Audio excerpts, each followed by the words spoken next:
as one of the greatest fighters ever is secure. His final record of 56 wins and 5 losses with 37 knockouts has been matched by others, but the quality of his opponents and the manner in which he dominated during his prime placed him on a plateau with boxing's immortals. Outside boxing, Ali attained success as a spoken word artist, releasing 2 studio albums, I Am the Greatest 1963 and The Adventures of Ali and His Gang vs. Mr. Tooth Decay 1976. Both albums received Grammy Award nominations. He also featured as an actor and writer, releasing 2 autobiographies. Muhammad Ali retired from boxing in 1981 and focused on his religion, philanthropy and activism.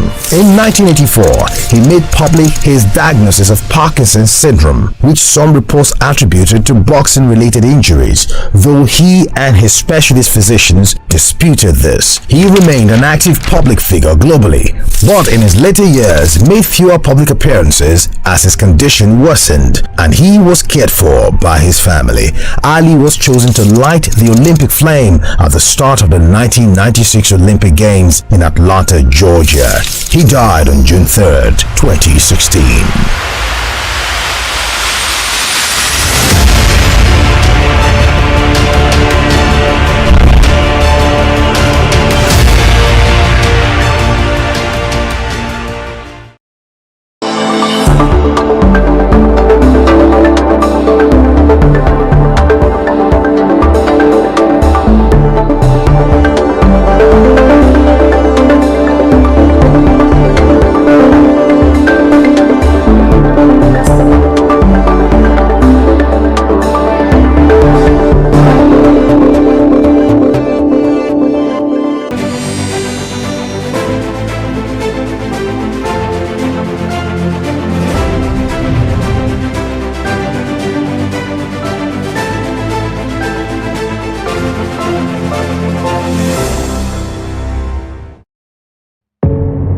Doubt and fear doesn't occur at the canvas, it shows in the canvas.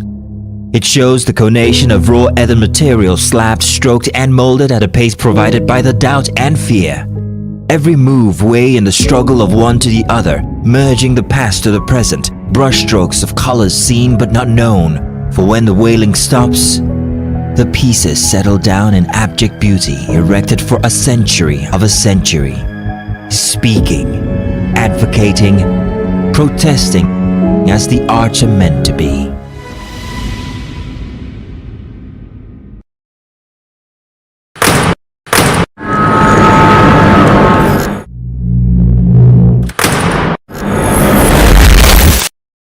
Voted as the best TV station of the year. TVC News breaks into the core of every event as they happen, following all nationwide big and impactful stories. Without the news from every perspective, covering every human angle. I am Veronica, bringing you the news you would want to watch. Sometimes it's the story that calls. At other times, the people just want to be heard. School, I need students, but I need teacher. Can't continue like this. Their voices were echoing through time itself. We haven't done anything. If the tide is high, everybody run for safety. Their tears leave a sweet sour taste for all their demands, a familiar call beckoning for change. In our world, no one expects a disaster to happen. But when it does, we'll be there to x-ray all sides, from the east to the west, north and south. Community Forum will examine the oddities and challenges to economic development, as well as issues yearning for government intervention. Watch fresh episodes of Community Forum on Sundays by 9:30 p.m. only on TVC News.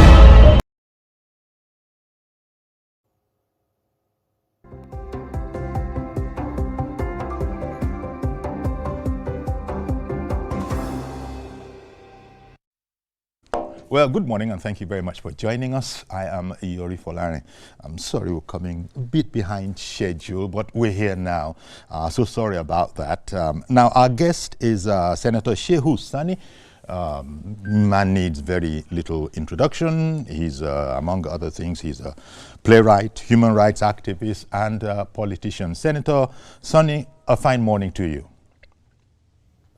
Yeah, good morning, and thank you for having me. My pleasure. We want to have your take, and we'll talk about the polity generally, but your take on this whole 2027 forces coalition, forces coming together to unseat President Tinubu. And because it's a democracy, so it is their right to try to do. But what are your thoughts about this? On the one hand, you know, former Vice President Atiku Abubakar, former Governor El Rufai, even former Governor Rotimi Amechi, quite a number of, you know, heavyweights in there. Babachir Lawal, a lot of people. So what are your thoughts on the doability of this project for the opposition? Well, thank you for having me once again.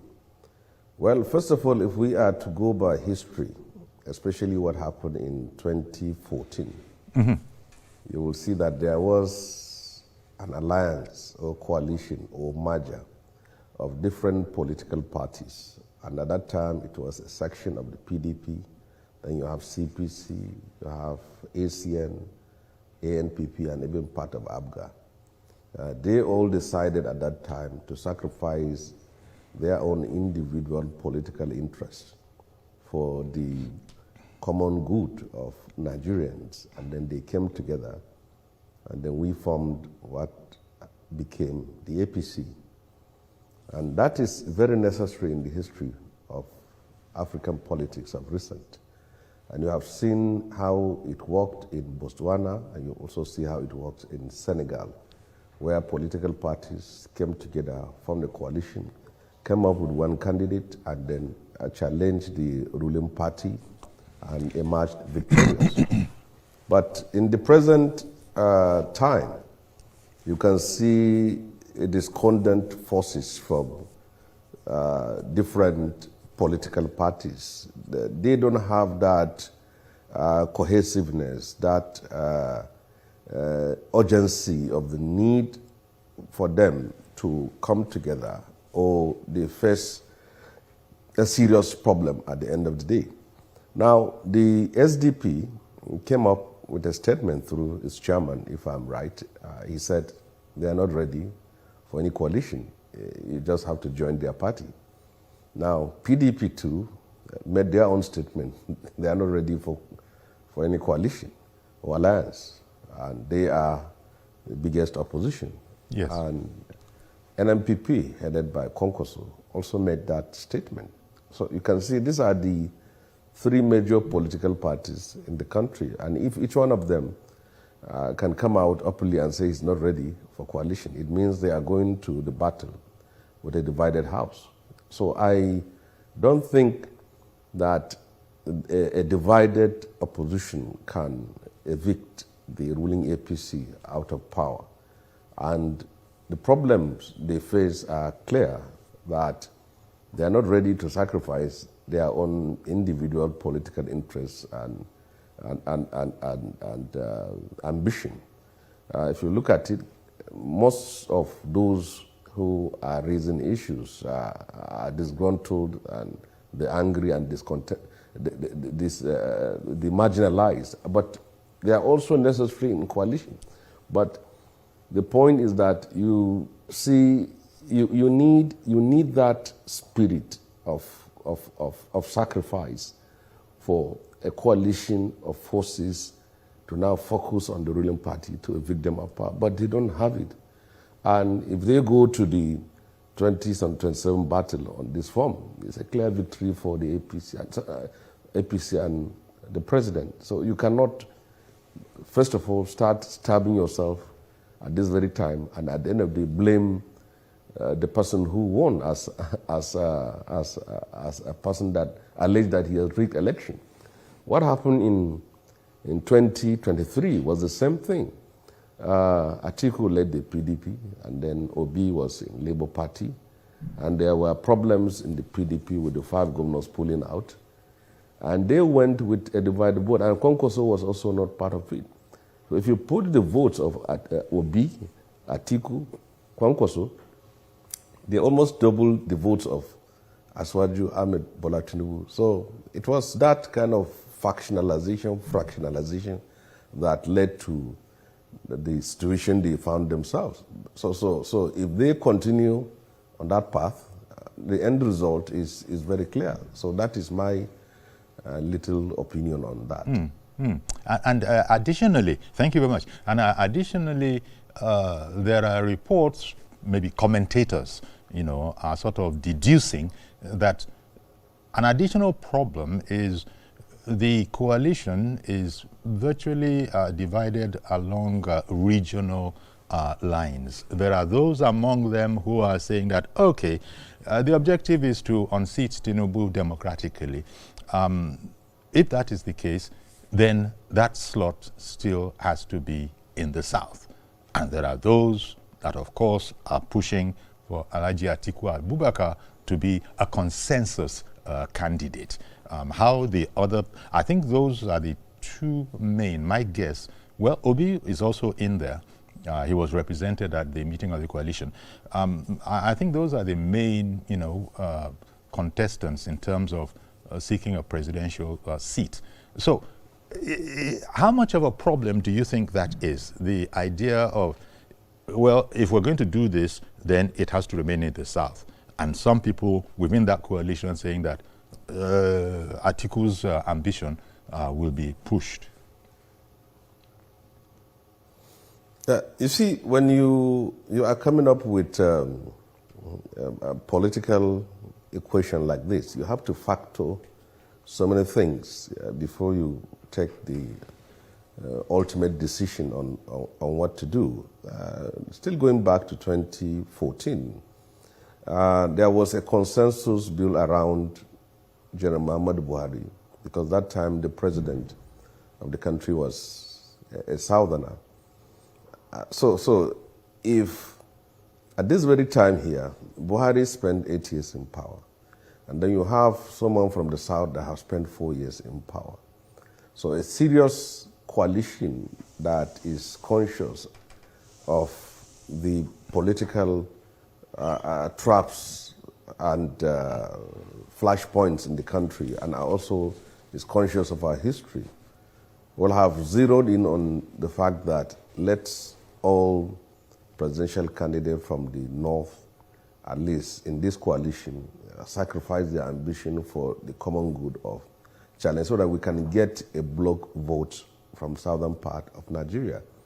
But if you are from the South and you don't like President Aswaju or his government, and you have gotten into a coalition, then the best way is for you to be more comfortable if the next candidate also comes from the southern part of Nigeria, whether he is Peter Obi or any other person. But now you are from the South, you don't like Aswaju, and then the options you are being given is for power to go back to the North for another 8 years.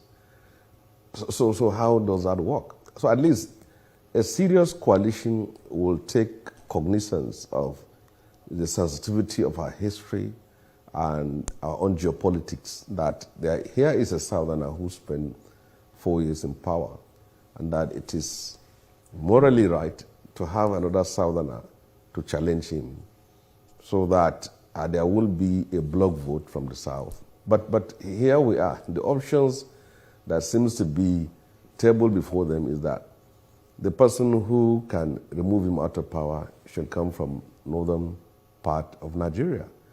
So it is a sweet, bitter situation for people in the coalition. And how, to me, I feel that it is better for northern presidential candidate to at least, even those of them who are in the coalition, to sacrifice their own ambition for someone from the South to contest. And if they don't do that, we will end up in that kind of situation which happened before. You have a northern candidate against a southern president who has spent 4 years. and then it will be at the advantage of the ruling party to go around and make statement. 2027 is so close, but still so far. So it is important that the leaders of the coalition could have put fact to this. But for the very fact that they are not even ready to all come together, yes, and fight, makes it a problem. And why is it so? Some of the ruling parties, or the opposition parties, feel that if they go into a coalition, many of those political lords and godfathers are going to lose their own positions. But if you look at it in 2014, the chairman of ANPP has to go, who was then the became minister of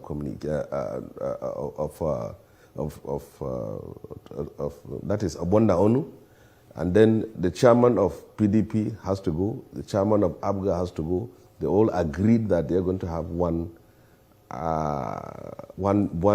party.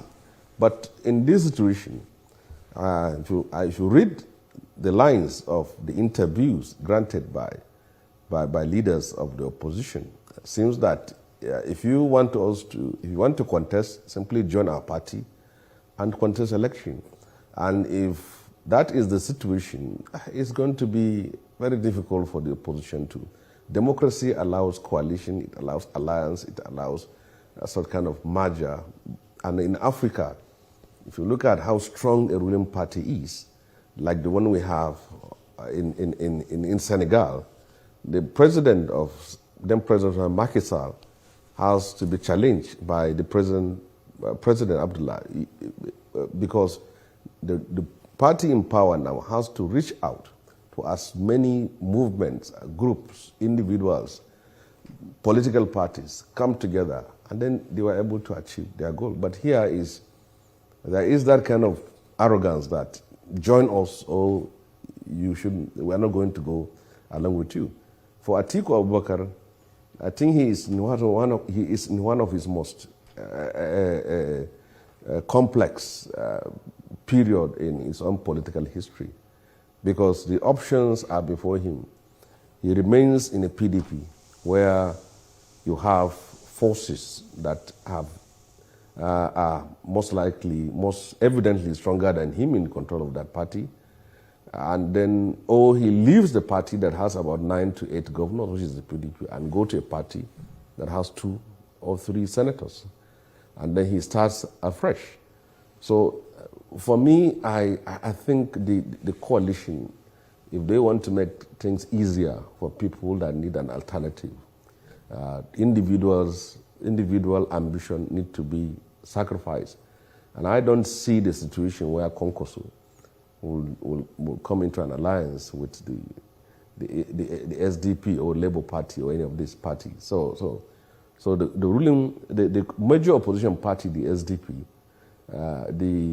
if there is any alliance, it should have been the leader of the alliance, because they are the ones who have the most of senators, most of members of House of Reps, most of governors. They're supposed to be leading the alliance, but look at the situation in which it has found itself. It's almost in a state of epilepsy or paralysis. So that one is gone. And the SDP, the chairman has made it clear that they prefer you to join them, because they knew that problems that have to do, they raised issues about problems of coalition or alliances. And then the NPP led by Konkoso have also made a clear statement that they will not join. So we may likely, this could play to the advantage of the APC and then see Aswaju be re-elected, and then they will start blaming each other for one thing or another, while they will not blame themselves. You're so right to me, because people are reading it. Even those who are not necessarily politically savvy can see aspects of what you have spoken about. SDP as a vehicle, even the arrival of Malam Nasir El-Rufai in the party, so to speak, it caused some disquiet, as you know, and they sort of try to iron out those creases. But I don't know, the arrival of El-Rufai, who, claims that there's been a departure in the ruling APC. His party, he was part of the formation of the party, that there have been some misalignment between their stated philosophies and what has actually happened. So a viewer called in when we were talking about, this has been going on for quite a while now.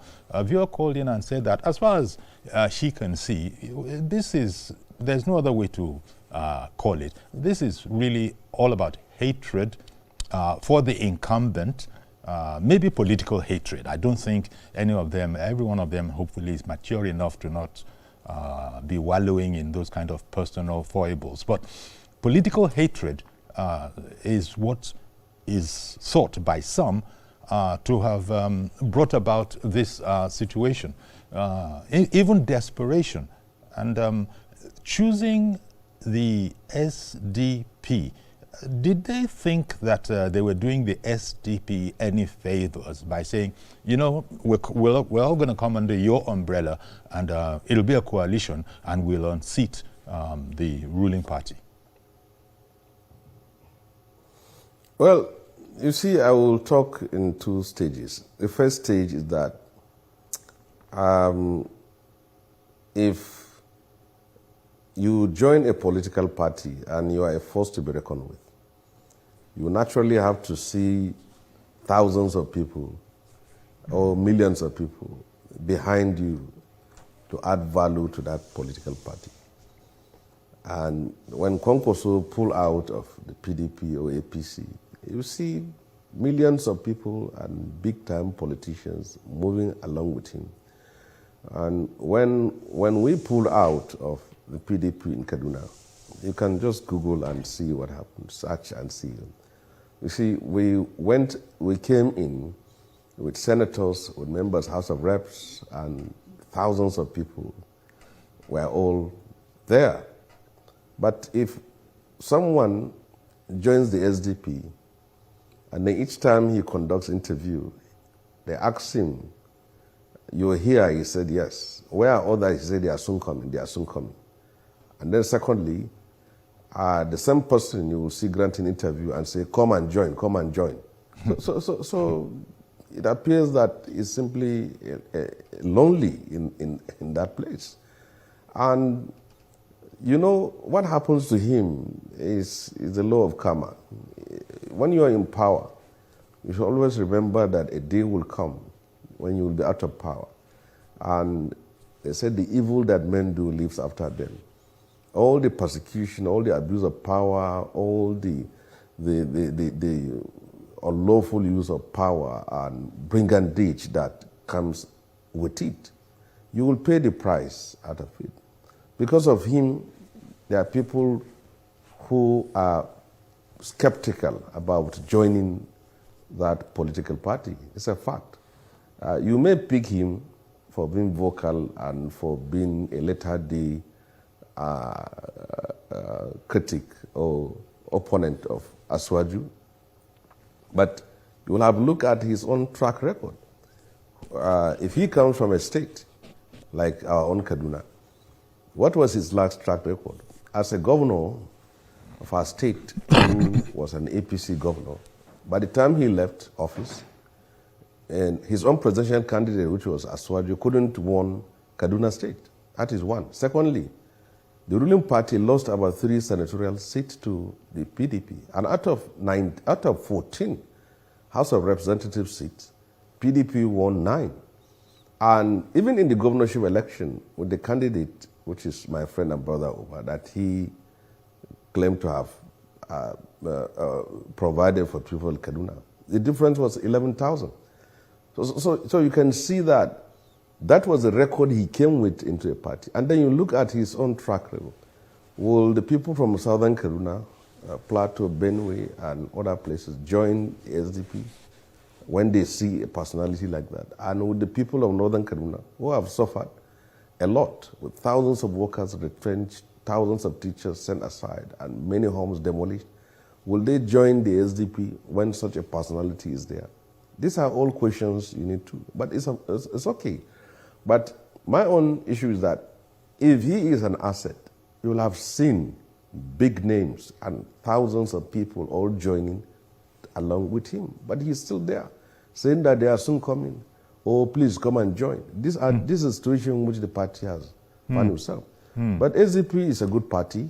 It has history, and I believe that for every reason that people who wants to join can go and join. There is nothing wrong with that. But the point is that if it has to make any impact and be relevant to itself, all the opposition party must come together. You can't form a coalition without Konkoso.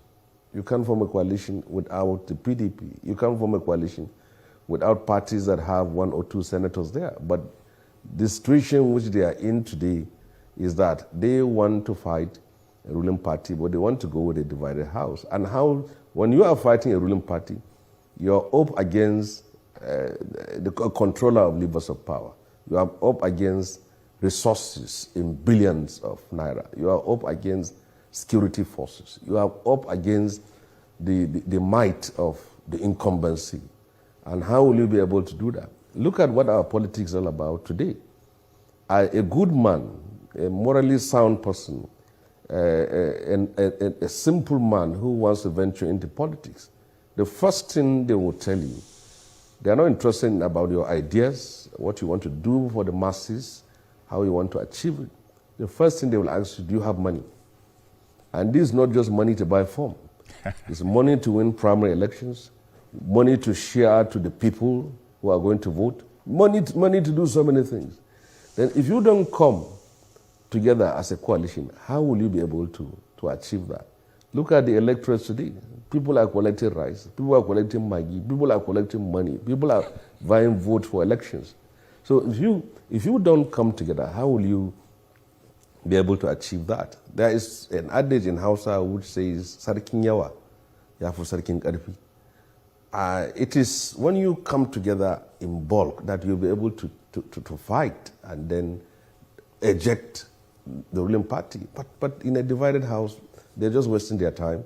A time will come, election will be conducted, and the APC wins, and then they start saying it's been rigged. Oh, the point is that, but no, whether the problems in the ruling party, in the opposition party, whether it's been engineered by the president or ruling party, but that is what politics is all about.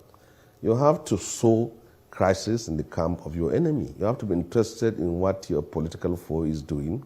To sow discord among in him is all part of the strategy of battle and also part of the strategy of politics. So the situation which they found themselves today will take them nowhere as far as I'm concerned. You know, from the public point of view, all we can only say what was reported upon, and it's not all that is reported upon in political matters. Some, because it is what the politicians themselves want to be reported, that they have a way of leaking. And I'm referring here to, it is well known that El-Rufai has a monumental respect for, President Buhari, and he said he never makes any political move without consulting. And, so he implied that in his action he had consulted, but very, very shortly after that, I think, well, there were some dramatic headlines as Buhari throws El-Rufai under the bus. But between him, we can see his traditional posture of respect whenever he was with Buhari. And for Buhari to now say that, he doesn't have, he's not going anywhere. He's an APC man forever. And I don't know, did that also rob him of some credibility? Well, the word credibility, it just came out. I'm not referring to the man himself, but you know what I mean.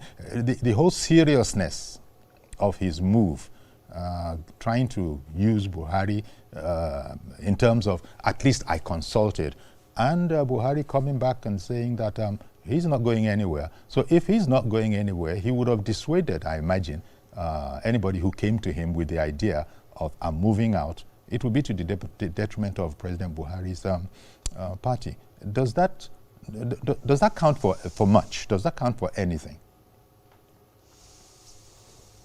Well, you see, the person you are talking about, Nasiru, has a history of name dropping and always aligning his own predicament to one person or another, or issues. That when he became the BPE DG, he said it was Atiku that he was invited to come and take. When he became the minister, he said he was invited to come and take. When he became the governor, he said he was invited to come and take.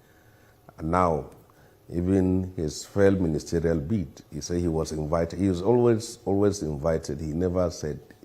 So when he now joined the SDP, he's also applying the same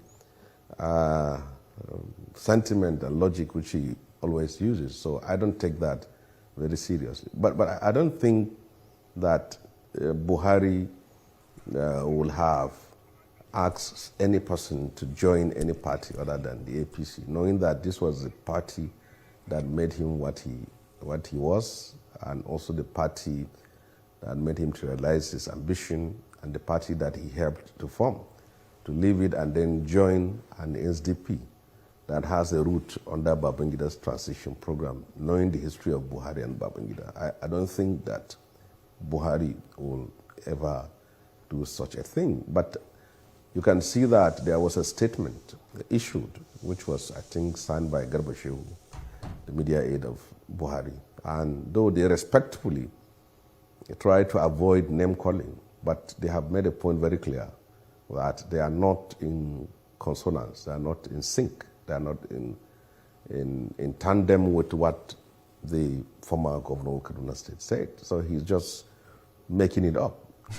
So I think it's important that if he wants to fight, he should bring himself forward. If he wants to contest the presidency, he should just dust his cap and start contesting for the presidency.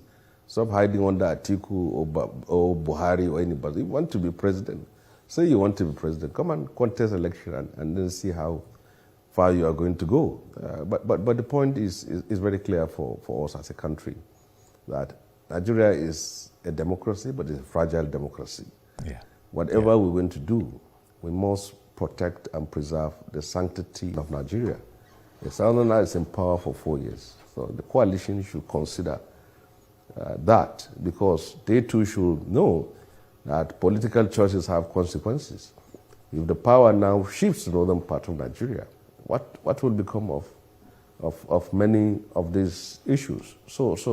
But for now, they are not ready to come as a coalition, and it's a clear path being cleared for the ruling APC and the President Tinubu.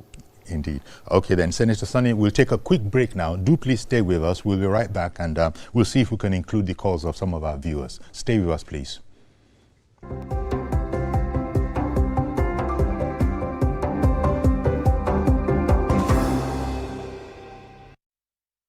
Good morning, Marina Station and all the passengers.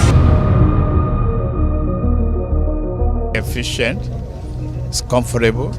This development will go a long way in reducing congestion and emission. The trains are a long-term solution to Lagos traffic challenges. This is where we take the final, decisions on policies, programs of government. I will have to ensure that, the narration of Lagos as a PLC is taken very, very seriously. This is a major pedestrian bridge linking Oyinbo here to Apapa Road over there. With this overpass, we are providing what we call permanent solutions.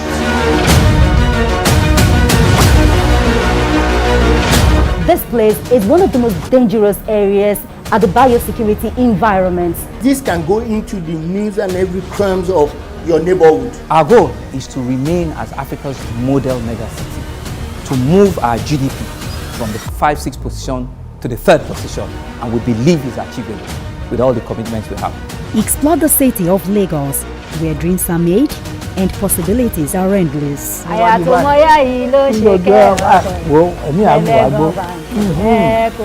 Amadedoja Salam Adeniyi. I live in Lagos, inside Lagos.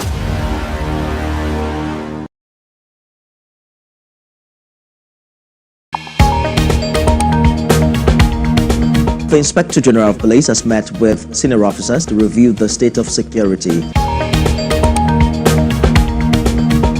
We are continuing our coverage of the arrest of Godwin Emefiele. The Senate has summoned the governor of the Central Bank of Nigeria to properly brief the Senate regarding the state of the economy. What I will never take.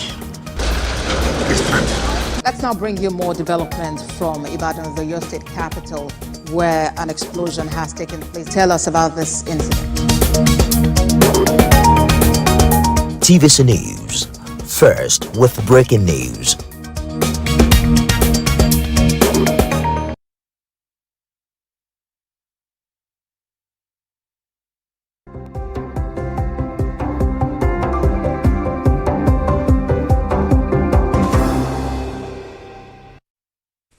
Okay, welcome back. And if you're just joining us, indeed, welcome. Our guest is Senator Shehu Sani. He's a human rights activist, a former senator of the Federal Republic, but of course, once a senator, you're a senator for life. And he's our guest this morning. He's also a playwright. And so thank you very much, Senator Shehu Sani. All sorts of things will be brought to bear in a campaign such as this. And I'm remembering here the trying to the recent action of the president, the state of emergency that he declared in River State.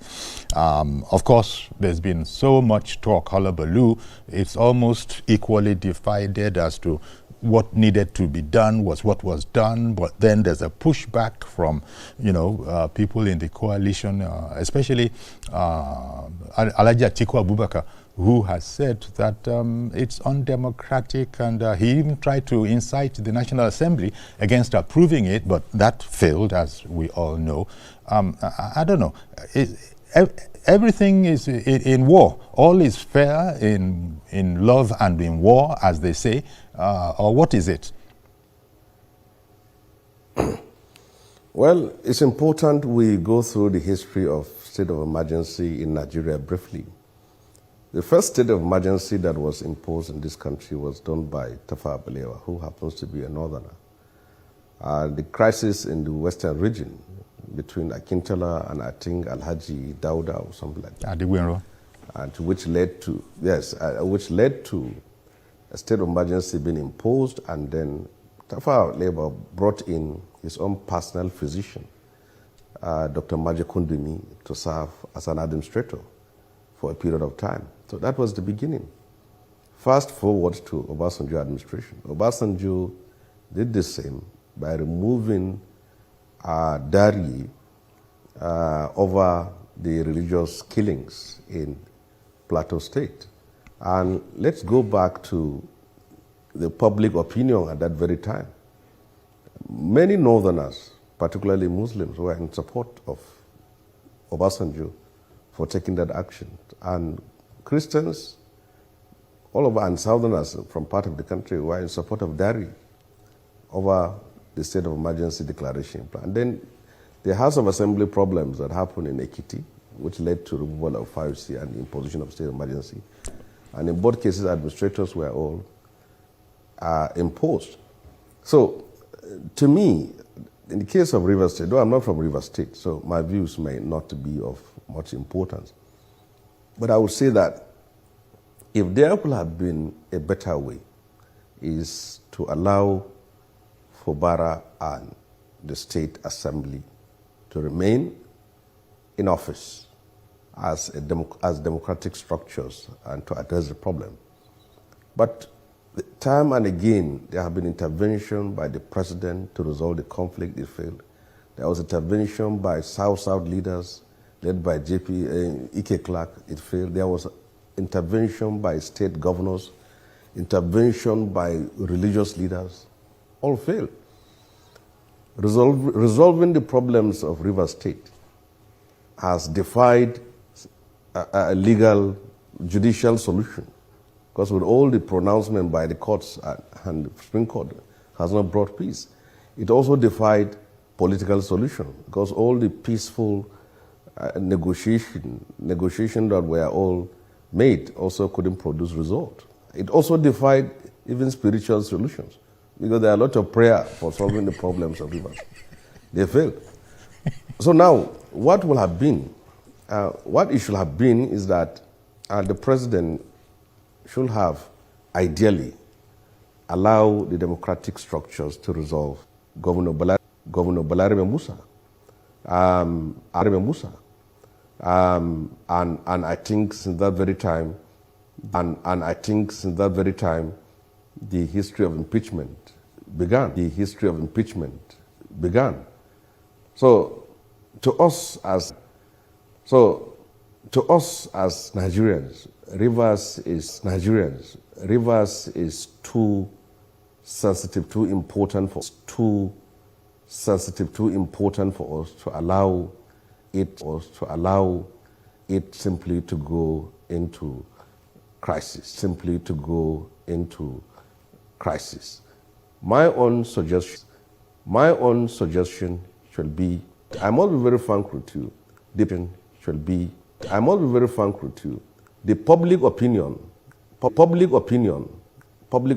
or online public opinion is that the president shouldn't have dissolved democratic structure. That is the online structure. That is the online public opinion. Okay. But as the president of a country, I didn't want to public opinion. Okay. But as the president of a country, I didn't want to interrupt you, Senator Sonny. I beg your pardon. Peace and security. Yes. I'm so sorry. I didn't pardon. Peace and security. Yes. I'm so sorry. I didn't want to interrupt you, but now Mazi Okorafor, he's been holding on for almost 5 minutes. He's been holding on for almost 5 minutes. Good morning, Mazi. Who are going to be the president? That is the question. Presidency for 2027 is for staff. Who are going to be president? Because when the North say they want to be president, all the South Side, all the South Side are started. Even the South Side, all the South Side are started. Everybody ran and allowed the North. Why is it that now that the South is now out of the, you see all these Opium party coming up now fighting back? It doesn't make sense. It's not He referred to as the serial, contestant. But he's not.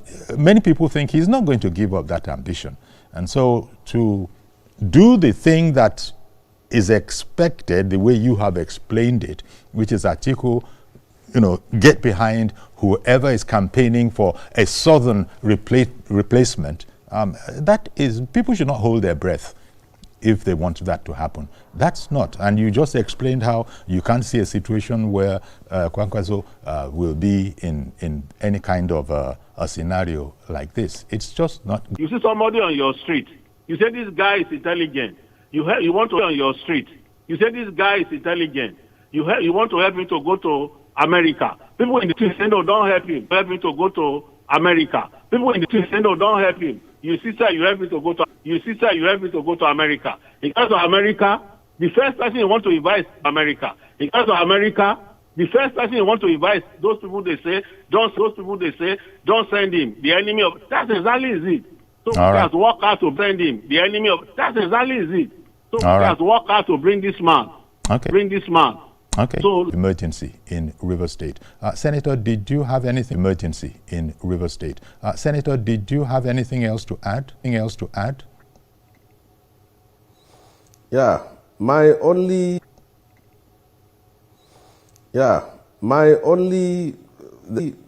only thing I will add is the way forward. Okay. State of emergency. Only thing I will add is the way forward. Okay. State of emergency has happened already. Yeah. So where do we move from here? Where we should move from here is for the stakeholders in River State, Odili, Fubara, Wiki, State Assembly members, sit down and implement the peace accord that they will all agree to. And that is fine for the country, so that this state of emergency does not extend beyond September. So he returns to his seat and then everything goes well. Indeed. I've said it in a number of times that there are three alternatives. I have been sitting around thinking of what will have been the alternative to the position which Aswaju has taken. The alternative is to allow everything to continue to be with the confrontation going on. But what will have been the end? You see, if you are a politician and also you are, your own thinking will be different from a public commentator or a spectator from a very far. If a governor of a state is served a notice of impeachment, what will be done to stop it? Yeah. That is the most important thing to do. Yeah. Because if you don't stop it, it will happen. It will happen. And if it happens, nobody will say that it has not happened through a democratic means. We are all living witness to how lawmakers from Bielsa were brought to Abuja to impeach Governor Alamese. It happened. And nobody said that is not democratic. So to me, River State is as important as we are. People love Fubara for the fact that he comes from an Ijaw ethnic nationality and he's a state governor. There is no doubt about that. Mm-hmm. But Wike played a very important role in the emergence of Fubara. He sacrificed everybody. He fought everybody. He fought the EFCC, fought the political stakeholders, fought the party, fought everyone to bring Fubara to office. And he also controlled the State House of Assembly. So when you are putting all this in an equation, you will see there is no better way than to resolve this problem through peaceful dialogue, and that is what is needed. Okay, Senator, we've run out of time. Emotions. Yes. You've rested it at a lovely place. What would have been the option is the question, the important question you had asked. There's a sense in which Fubara has been saved from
Voted as the best TV station of the year. TVC News breaks into the core of every event as they happen. Following all nationwide big and impactful stories. Without the news from every perspective. Covering every human angle. I am Veronica, bringing you the news you would want to watch. Olusegun Mandela was born into the Madiba clan on the 18th of July 1918. He got involved in politics in 1942 as he helped to form ANC Youth League. He was married to Evelyn Mays and they had 4 children. Mandela was arrested in a countrywide police swoop on 5th December 1956, which led to the 1956 treason trial. Before the end of the treason trial, he wrote to Prime Minister for vote to include a national convention on a non-racial constitution, and failure to adhere would result to a national strike. In August, he was arrested and charged for leaving the country without a permit and inciting workers to strike. He was convicted and sentenced to 5 years imprisonment. On 9th of October 1963, he was on trial with 10 others for sabotage in what became known as the Revolver trial. On the 11th of June 1964, Mandela and 7 other accused were convicted and sentenced to life imprisonment. He was later released from its gates on Sunday, 11th of February 1990, 9 days after the unbanning of the ANC and the PAC. Nelson Mandela never wavered in his devotion to democracy, equality and learning as he immersed himself in official talks to end white minority rule. In 1991, he was elected ANC president to replace his ailing friend, Oliver Tambo. In 1993, he and President F.W. de Klerk jointly won the Nobel Peace Prize, and on 27 April 1994, he voted for the first time in his life. On 10th May, he was inaugurated as South Africa's first democratically elected president. He, however, stepped down in 1999 after one term as president. Despite terrible provocation, he never answered racism with racism. His life is an inspiration to all who are oppressed and deprived, and to all who are opposed to oppression and deprivation.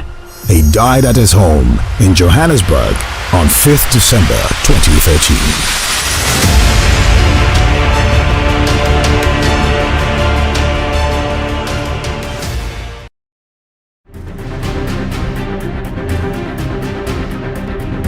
Welcome to the transformative journey of Gombe State. Like a beautiful bride in the savannah, Gombe State is steadily growing to become a commercial and investment hub with accelerated development of world-class infrastructure, quality education and healthcare. The jewel in the savannah, under the visionary leadership of Governor Inuwa Yahaya, is taking giant strides in the quest to making Gombe State a paradise in Nigeria's northeast region. Join us on this adventure every Thursday by 3:30 p.m. as we explore Gombe's transformative journey to greatness.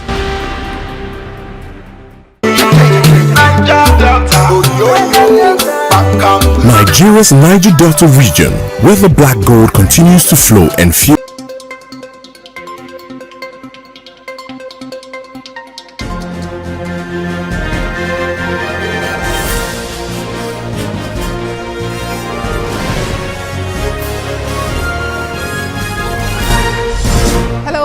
Welcome to TVC Midday News. I am Abosadi Adeniwa. The Nigerian Senate has confirmed the appointment of Nwakoche Sylvester as the new Controller General of the Nigerian Correctional Service. His appointment follows the retirement of Haliru Nababa and comes at a time the nation is grappling with rising security concerns, including recent jailbreaks. Our National Assembly correspondent, Jesu Adeoye, reports. The Senate officially confirmed the appointment of Nwakoche Sylvester as the Controller General of the Nigerian Correctional Service. The committee found the nominee as one with an impeccable character, full of exposure, experience, intellect, energy, drive, and worthy of the nomination. The Senate's decision comes just days after a jailbreak at the Medium Security Custodial Center in Koton-Karfe, Kogi State, where 12 inmates escaped and a correctional officer lost his life. Announcing the confirmation, the President of the Senate, Godswill Akpabio, charged the new Controller General with the critical task of strengthening security in correctional facilities across the country. And it's coming at a difficult time when we hear of jailbreaks here and there. So to whom much is given, much is expected. I hope the era of jailbreaks will come to an end with this appointment. So congratulations and thank you to our Committee on Interior. Meanwhile, the Senate has also set its sights on another pressing issue, which is addressing systemic abuses in the application of the federal character principle in Nigeria's public service. The resolution follows a motion by Senator Osita Ungu, who raised concerns about the persistent imbalance in recruitment processes across federal ministries, departments, and agencies. That various federal institutions, including NMPCL and its subsidiaries, NUPRC, MPA, NAFDAC, PENCOM, NDIC, FUTA, NLNs, MEDAN, ECN, SMDF, NNRA have consistently failed to adhere to federal character mandates, often by passing regulations in their recruitment exercises. There are several evidences. It is in our hands to mold this nation, to create a nation that is inclusive, a nation of all and for all, and not a few. That is why the framers of this constitution inserted this concept of federal character. The Senate has now directed its Committee on Federal Character and Intergovernmental Affairs to conduct a thorough investigation into these concerns. The committee is expected to engage all relevant government agencies and submit its findings within 3 months. TVC News, Abuja. In a significant development, a bill proposing that all elections in Nigeria, including presidential, governorship, Senate, Reps, State Assembly and local government area council elections be held on the same day, has passed its second reading in the House of Representatives. Sponsored by lawmaker representing Idiato Federal Constituency, Ikenga Gochinyere, and 35 others, the bill aims to alter the Constitution of the Federal Republic of Nigeria 1999 to facilitate simultaneous elections. The proposed legislation outlines that the Independent National Electoral Commission will determine the date for the elections in consultation with the National Assembly in accordance with the Electoral Act. The bill's draft alters Section 76, 116, and 132 of the Principal Act to reflect this change. The majority of lawmakers voted in support of the bill during the voice vote, paving the way for its next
national security in focus. Lanre Adeyemi brings us the details. In a world of information technology, misinformation, malinformation, and disinformation are threats to national security. Weaponization of disinformation is a different level of danger. The Chief of Army Staff is conscious of the threats and seeks ways to partner critical information managers and influencers. The media's pivotal role in shaping public opinion, informing the public and fostering unity of purpose cannot be overstated. Therefore, we must maintain regular communication channels to ensure transparent reporting on military operations, timely dissemination of information, countering disinformation and misinformation while building public confidence. And the Nigerian Army and the media form two critical pillars in opposing national security. Designed to manipulate public opinion. Experts from both sides examine the areas of conflict between the media and the military. The focus is to strengthen collaboration and form a joint bulwark against national security adversaries. For us to have confidence in our security agencies, they need to also have confidence in the way we work.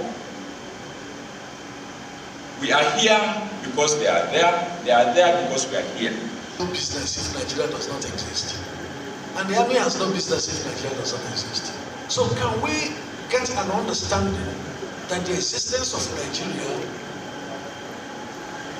is the primary responsibility of all of us? The panel discussion was a contest of intellectual prowess channeled at tackling the monster of information warfare and building public trust. In a world of information technology, there are few threats to national security greater than weaponized misinformation. This partnership between the military and the media is to strengthen the collaboration between them and form a joint bulwark against these threats to national security. Lanre Adeyemi, TVC News, Gombe. We'll take a break now and return with more stories. Please stay with us on TVC News.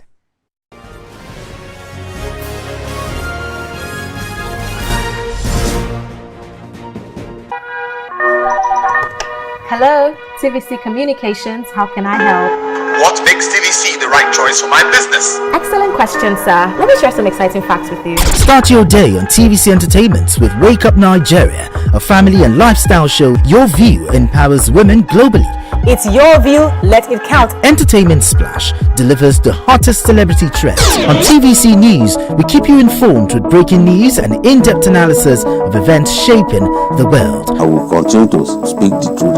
TVC News at 7 and TVC News at 10 p.m. delivers the most important stories of the day. Max FM, your hit music radio station, captivates listeners daily across Lagos and Abuja, making every commute more enjoyable. Adaba 88.9 FM is not left out, as it is the voice of Southwest. And on TVC Digital, we reach to million viewers daily. All together, pulls in over 17 million viewers daily. Contact us on 0707 272 8338 or marketing at tvccommunications.tv. Partner with TVC Communications today. Let's grow together. I'm Miriam Lunge. I'm a passionate environment advocate and a published author. I am the founder of Celebration, a businesswoman, and a fashion icon. I am a wealth coach and a real estate developer. I am Amako Arakwe. I'm a corporate commercial lawyer and an entrepreneur. Barkamu da warhaka. I am Ramatu Shehu Oyibo, an entrepreneur and a business coach. I am the voice of an average Muslim woman, an hijabite, and a lawyer.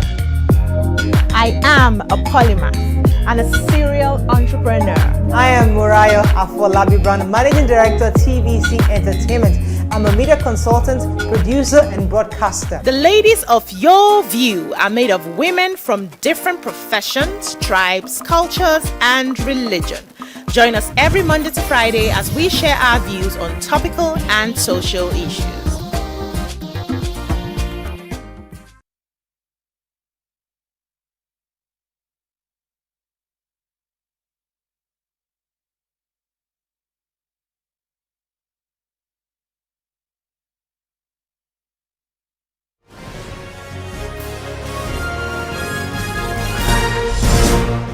Thank you for staying with us on TVC Midday News.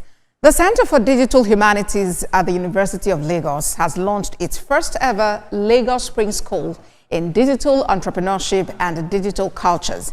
The intensive capacity building program brings together young professionals, scholars and researchers, equipping them with the skills needed to thrive in the digital economy. Senior correspondent Sharon Jason has details. With digital technology reshaping business, culture and society, the University of Lagos is taking the lead in preparing young professionals for the future. The Lagos Spring School in Digital Entrepreneurship and Digital Culture explores how technology drives innovation, sociocultural transformation, and economic empowerment. The essence of digital entrepreneurship lies in its ability to transcend traditional boundaries, offering unprecedented opportunity for growth and development. Technology empowers individuals to think beyond conventional paradigms, to innovate.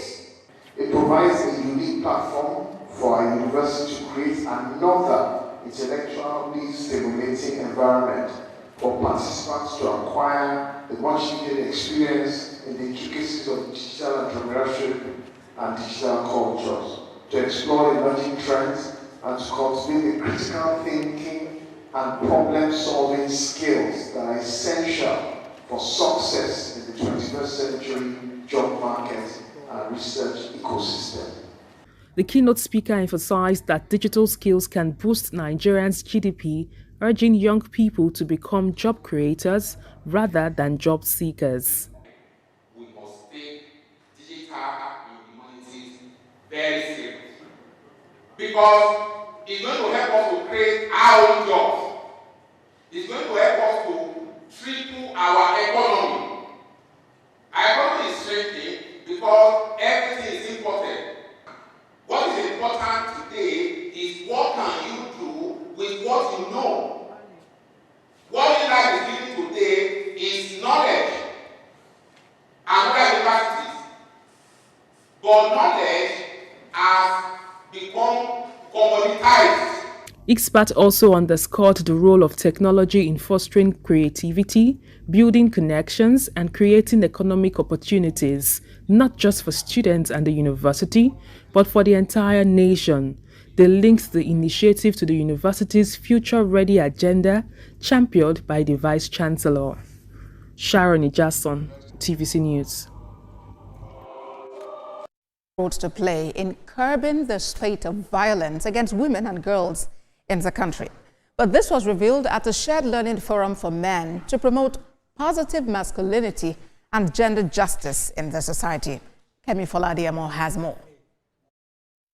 The patriarchal African society and gender stereotypes have been named among factors mitigating the full implementation of legislative and policy efforts to tackle gender-based violence in Nigeria. The International Federation of Women Lawyers in Lagos is continuing its engagement with men groups, this time at the community level, in a bid to change negative narratives and enhance protective measures for women and girls. Any ill in the society that is rooted in culture for a faith or norms is always very difficult to eradicate. So, but the good thing is that Fida Nigeria, in support of God Foundation, they have taken the step and we are making progress. We apologize for the abrupt end to that report. In other news now, the National President, Institute of Safety Professionals, Stephen Udenzi, has called on any group of persons practicing as safety professionals in Nigeria and not registered on the membership list as imputed in 2014 Legislative Act to desist from such, as they will be prosecuted by both the government and the association. He made the statement in Lagos a few days after a keenly contested election where he was elected national president alongside other executive members. I need to do this press briefing to tell all members of ISMO that unification has come to stay.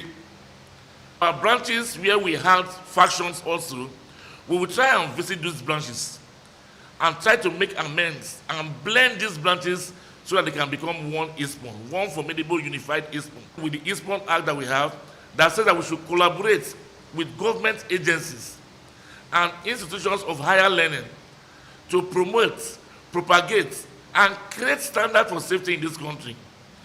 We have a Center for Safety Education at the Federal University of Petroleum Resources, Efurun. This is to grow Nigerians. This is to grow knowledge.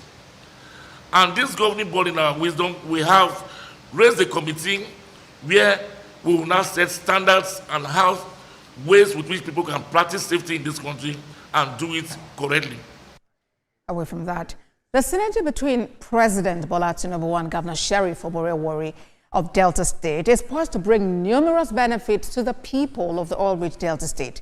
Well, this is according to Director General of the Delta State Orientation and Communications Bureau, Fred Oganesive. He says the relationship between the president and state governor will attract significant socioeconomic and infrastructure development to the state.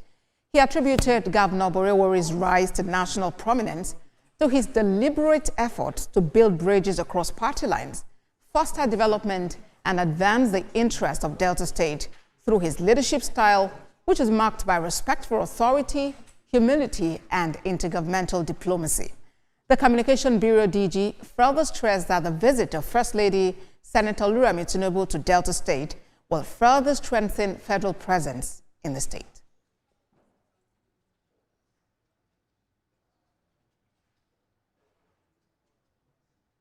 Now to the North Central, where Kwara State government is seeking to invest in initiatives and policies that will empower young people and make drug abuse and crimes unattractive to them.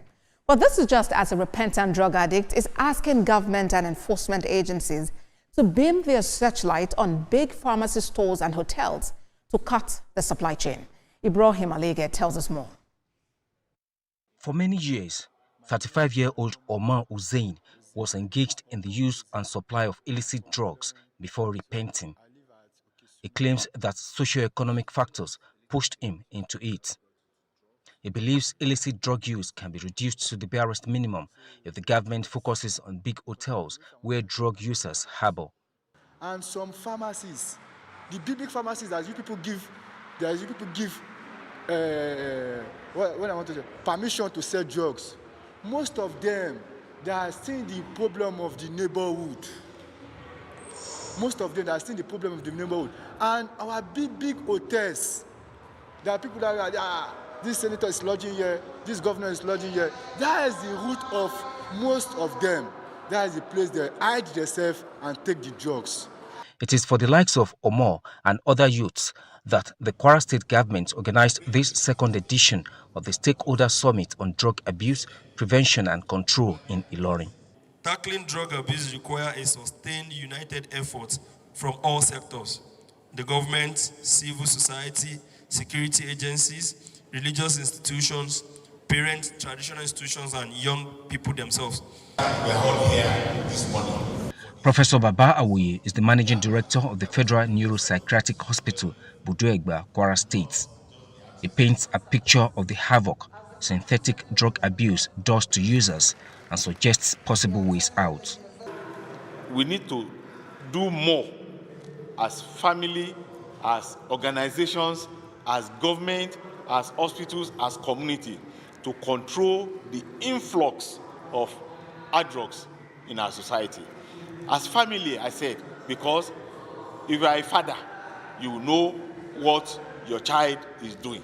We also know that we are supposed to be ambassadors to ensure that we influence our peers and our colleagues, younger ones, and even parents. This gathering reflects the collective commitment of participants to tackling the growing menace of drug abuse, particularly the rising crisis of synthetic drugs. Ibrahim Alige, TVC News, Ilorin. That is TVC Midday News. Thank you for watching. For more updates on the stories we're monitoring here, please visit our website. It's www.tvcnews.tv. Follow us on Facebook, Instagram, and X at TVC News NG. We're streaming live on YouTube at TVC News Nigeria. We have plenty of updates for you on WhatsApp at TVC News Nigeria. I'll be back at the top of the hour with more updates. I'll see you then. Abosede Adenirun is my name.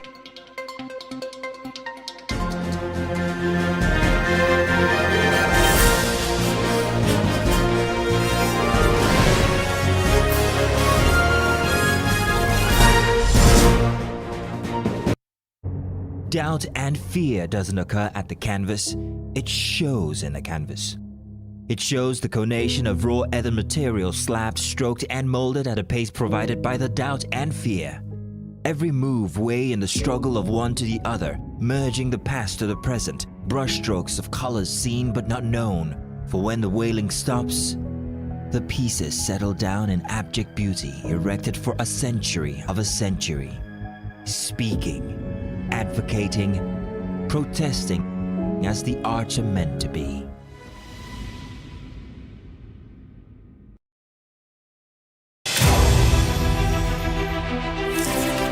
Yaa Asantewaa was born on 17th October 1814 Bisiase, present-day Ghana. The daughter of Kwaku Ampoma and Atapo, her brother Afrani Panin became the chief of Edweso, a nearby community. After a childhood without incident, she cultivated crops on the land around Boankra. She entered a polygamous marriage with a man from Kumasi, with whom she had a daughter. She was appointed by her brother, Nana Akwasi Afrani Opese, ruler of Edweso. When her brother died in 1894, Yaa Asantewaa used her right as Queen Mother to nominate her own grandson as Eji Suhene when the British exiled her grandson to the Seychelles in 1896. Along with the King of Ashanti Prempeh I and other members of the Ashanti government, Yaa Asantewaa became the regent of the Jisu Juaben district in the Ashanti Empire, now part of modern-day Ghana. After the exile of Prempeh I, the British Governor-General of the Gold Coast, Frederick Hodgson, demanded the Golden Stool, the symbol of the Ashanti nation. There was a disagreement among the members of the Ashanti government at Kumasi on how to go about this. In 1900, she led the Ashanti War, also known as the War of the Golden Stool, against the British Empire. The Ashanti-British War of the Golden Stool, also known as the Yaa Asantewaa War, was led by Queen Mother Nana Yaa Asantewaa with an army of about 5,000.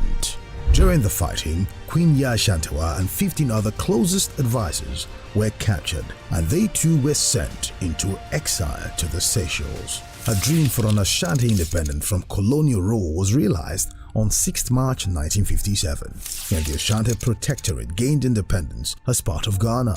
Ghana was the first African nation in West Africa to achieve this feat. She was a successful farmer and mother, an intellectual, a politician, a human rights activist, a queen, and a war leader. Nana Yaa Asantewaa died in exile at the Seychelles on 17th October 1921.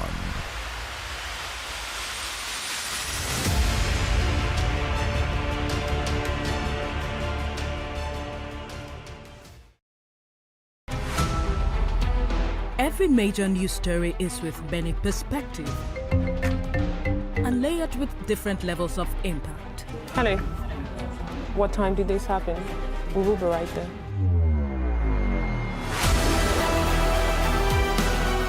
At TVC News, we follow the big and major news, gathering the facts, witnessing the outcome. I am here live at the aftermath of the approval of the new national minimum wage. We are TV Station of the Year, not just for breaking news, but for being first, fair and accurate. TVC News, first with breaking news. Good morning, Marina Station and all the passengers. Efficient, it's comfortable. This development will go a long way in reducing congestion and emission. The trains are a long-term solution to Lagos traffic challenges. This is where we take the final, decisions on policies, programs of government. I will have to ensure that, the narration of Lagos as a PLC is taken very, very seriously.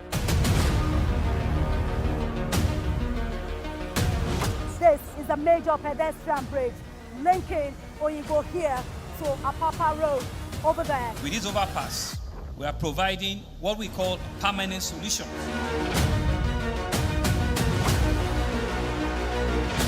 this place is one of the most dangerous areas at the biosecurity environment. This can go into the news and every crimes of your neighborhood. Our goal is to remain as Africa's model megacity, to move our GDP from the 5-6 position to the 3rd position, and we believe it's achievable with all the commitments we have.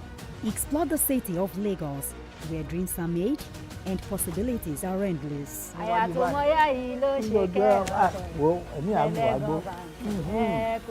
Amadedoja Salamadini. I live in Lagos, inside Lagos.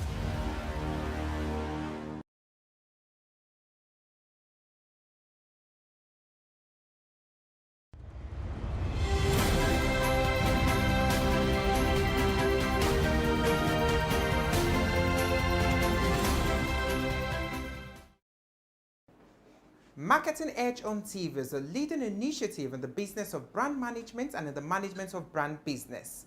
It is a 30-minute awesome package that comprises brand news, brand in focus, industry conversation, all in a mix.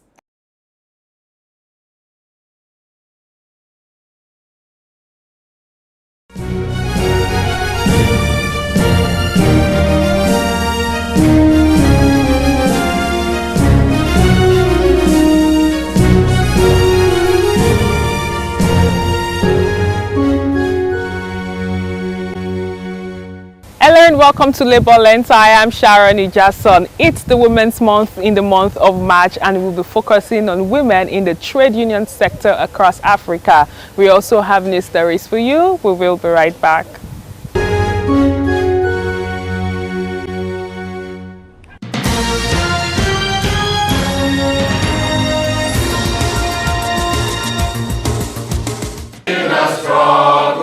The Non-Academic Staff Union of Educational and Associated Institutions, NASU, has issued a 7-day ultimatum to the management of the West African Examinations Council, WAEC, over unfair labor practices and suppression of trade unionism. At a press conference in Lagos, the union condemned WAEC's failure to honor a legally binding Memorandum of Understanding signed on March 10, 2025 at the Federal Ministry of Labour and Employment. The dispute between NASU and WAEC stems from unresolved labor issues, including salary increments and deduction of union dues. NASU also accuses WAEC of retaliatory actions, including stopping the deduction of union dues and attempting to transfer NASU branch leaders at its Yaba headquarters. WAEC must respect labor laws and ILO conventions that protect trade union rights. If WAEC fails to comply within 7 days from today, NASU will 1. Initiate legal proceeding against WAEC for violating the Law, Labor Act and Trade Unions Act. 2. Mobilize for a nationwide industrial action against all WAEC offices. 3. Notify the Federal Ministry of Labour, NLC and other labor authorities about WAEC's violations. 4. Escalate the matter to the International Labour Organization, ILO, for international intervention. 5.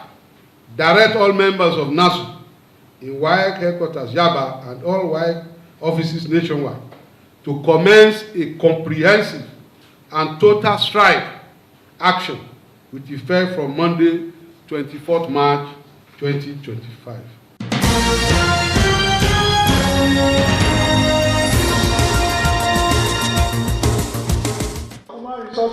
The conceptualization of managing people in the workplace from the beginning to the present, is it really relabeling?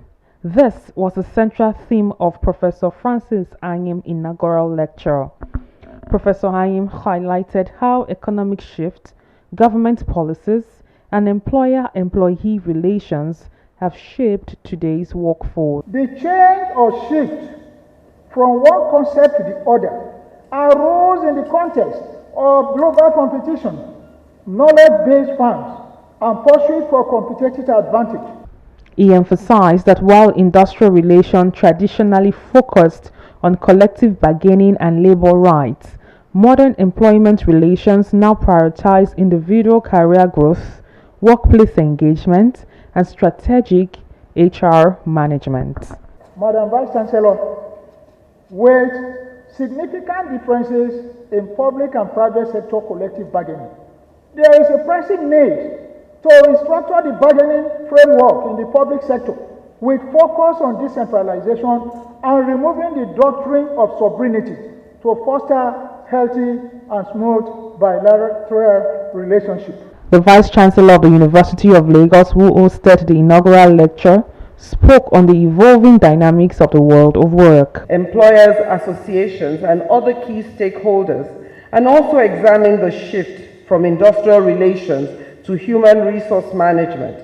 He particularly emphasized the growing need to manage people, not just as employees, but as individuals with emotions, aspirations, and contributions that drive organizational success. During the lecture, organizations were encouraged to adopt inclusive labor policies that promote productivity and innovation. Professor Francis Chukwudike Anu, now that you have successfully paid your academic debt to the University of Lagos, with today's interesting inaugural lecture, with contributions to improving our world, on behalf of the Senate, you are hereby discharged and acquitted.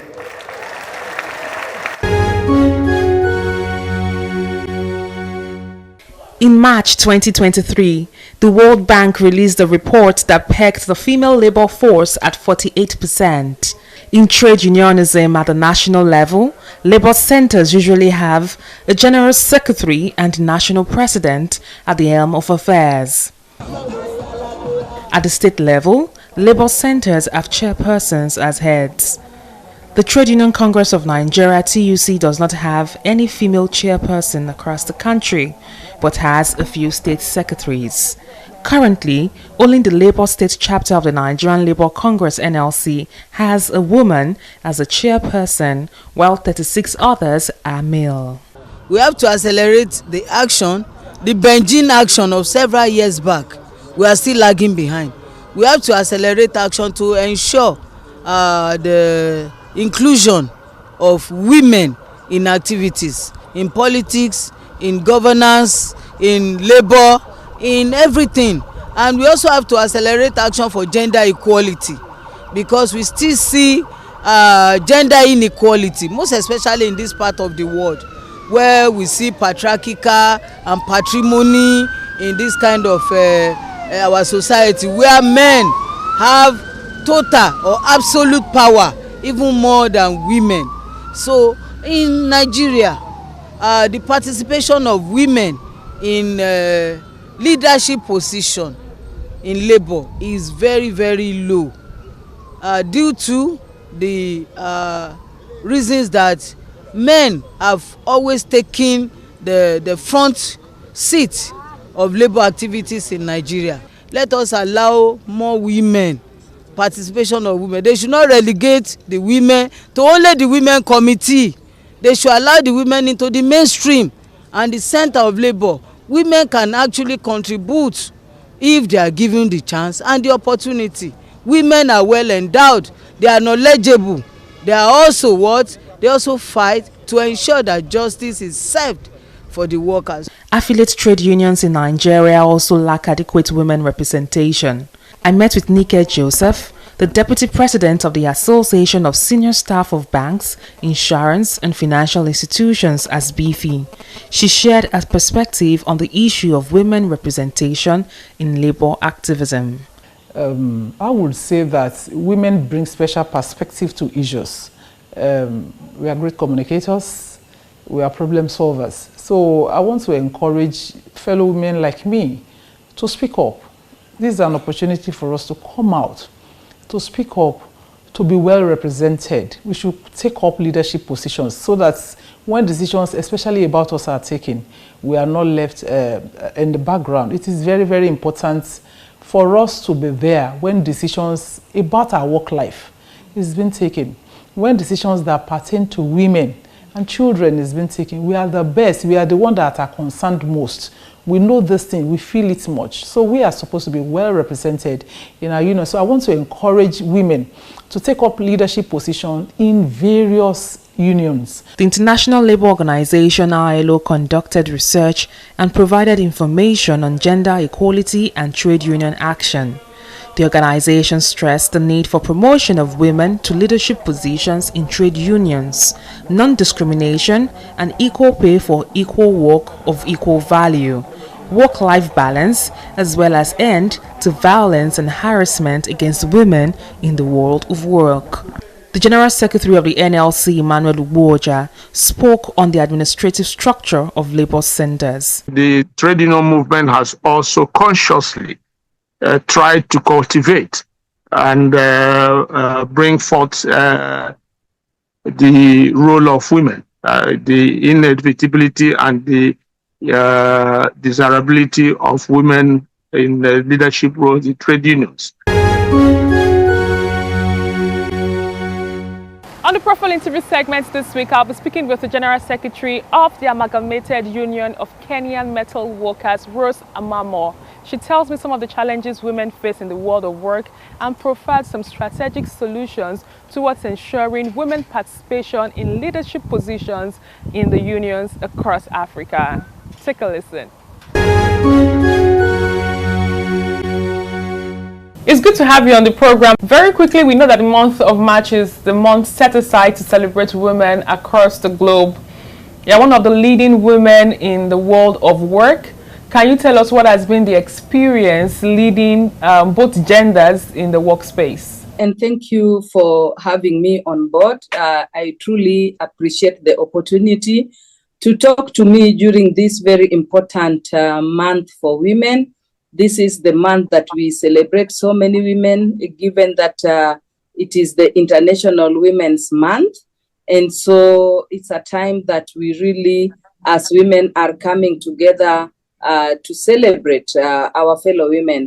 And as you can remember, our this year's theme was Accelerate Action. And as we accelerate action, we really look at some of the things that we are doing for the women, specifically in ITUC Africa Women's Committee and even in the leadership at large. And one of the most important things that we do is to ensure that we urge the governments to make sure that they can combat GBV, because we know that there's a lot of gender-based violence and harassment at the workplaces, and therefore there is need to adopt and enforce robust laws and policies that would combat gender-based violence and harassment at the workplaces, but also to make sure that we lobby our governments to ratify some of the conventions like Convention 190, which we are really working around the clock to make sure that most countries in Africa would ratify and implement that convention, but also asking them to also ratify Africa Union's Convention on Ending Violence and Harassment at the Workplace. So we do a lot of work, and I've personally done a lot of work for the women in my country and in ITUC Africa. And we, in all the work that we do, we ensure that we promote decent work and social protection, making sure that there is gender equality through social dialogue, and also ensuring that in collective bargaining, we address issues like maternity protection, like issues of breastfeeding, issues of having lactation stations for women. And so it's a lot during this month, and we are pushing for a lot for the women, given that it's a Women's Month. You're an experienced trade unionist in Kenya, Africa. What would be your message to other women towards ensuring that they join the union and also seek for elective position, owing to the fact that we have more male than female in elective positions in unions across Africa and maybe the globe? Yes, what it is for me to be a trade union is that women must be a voice to their fellow women. Women must agitate for their rights, and women must adopt and lobby for policies that are women-friendly in their trade unions and in their workstations. So what it means for me, especially somebody who has fought, is that we realize that 40 to 50% constitute women in trade unions. But when it comes to leadership positions, they are so limited, and women do not sit, most of them do not sit in decision-making positions or decision-making forums. And that is why, as ITUC Africa, we have always lobbied our national centers to make sure that they give women equal opportunities so that we can have enough women in the leadership and make sure that these women sit in decision-making forums. And specifically for me, the women that I lead and the women that I work with, I normally tell them that it is very important for women to make sure that they are capable, they have the required skills, and that they would go for elective positions in their unions. They need to organize more women so that we can have large numbers that would also help us when we are lobbying for these positions, because we do not want positions that women are given on silver platter, positions that they never fought for, positions that they do not deserve. We want women to come out, know their voting rights, go for elective positions, be elected democratically. That would then mean that there are people who have put their trust in them, and these people have bestowed their trust on them, and therefore they have a role and a responsibility to represent them effectively, given the fact that their positions are mandated by these members who elected them. So we don't want positions that are being given. We don't want nominations. We want to be in the ballot box in the elective positions, to be elected democratically, so that our voices can count in the decision-making forums, even in policy formulation. Would you say that there are any challenges limiting women towards being part of the union and taking up elective positions? Right now, you as an individual, you are the General Secretary of a union, which is not a popular act in so many other African countries. What has been your experience managing the union that you manage at the moment? And what do you think is the right thing for any woman to aspire, if they are a secretariat staff, to aspire to become the General Secretary of a union? Thank you for that question. And let me start by telling you that there are a lot of challenges that bar women from getting leadership positions, from cultural and religious barriers. We also have financial barriers that women face when it comes to vying for elective positions, because they need to go and campaign. You cannot just be elected from the office. You need to go from one county to another, telling people your strategies, telling people your vision and your mission for that union, and the reason why you want to lead that union, asking them to put their trust in you. And this you cannot do when you are seated in the office. You need to move from one place to another. And so many women are challenged financially, and you'd find that they cannot afford those kind of finances that would enable them to walk around. But also, more importantly, is the issue, as I said, religion and cultural barriers. There are people who believe that women's places are in the kitchen and not in the boardrooms, and as such, it becomes very difficult. But also male dominance, as you have rightfully said, most of our unions are male-dominated, and a very small fraction of women sit in the leadership. And when it comes now to getting elective positions, because you expect people to vote for you, the delegates Congress to vote for you, it becomes difficult to get equal votes like the ones our male counterparts are doing. And so it then calls for very hard work.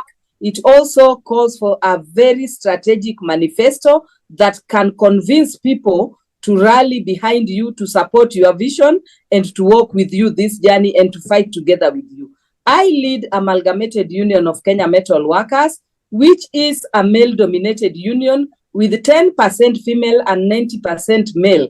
And it wasn't easy for me to get that position, because if you look at the percentage of male versus women, it is a very small fraction. But I did my best. I prepared a strategy, which was in my manifesto, and I walked door to door. I didn't let people campaign with me, but I campaigned personally, and I asked people to rally behind me.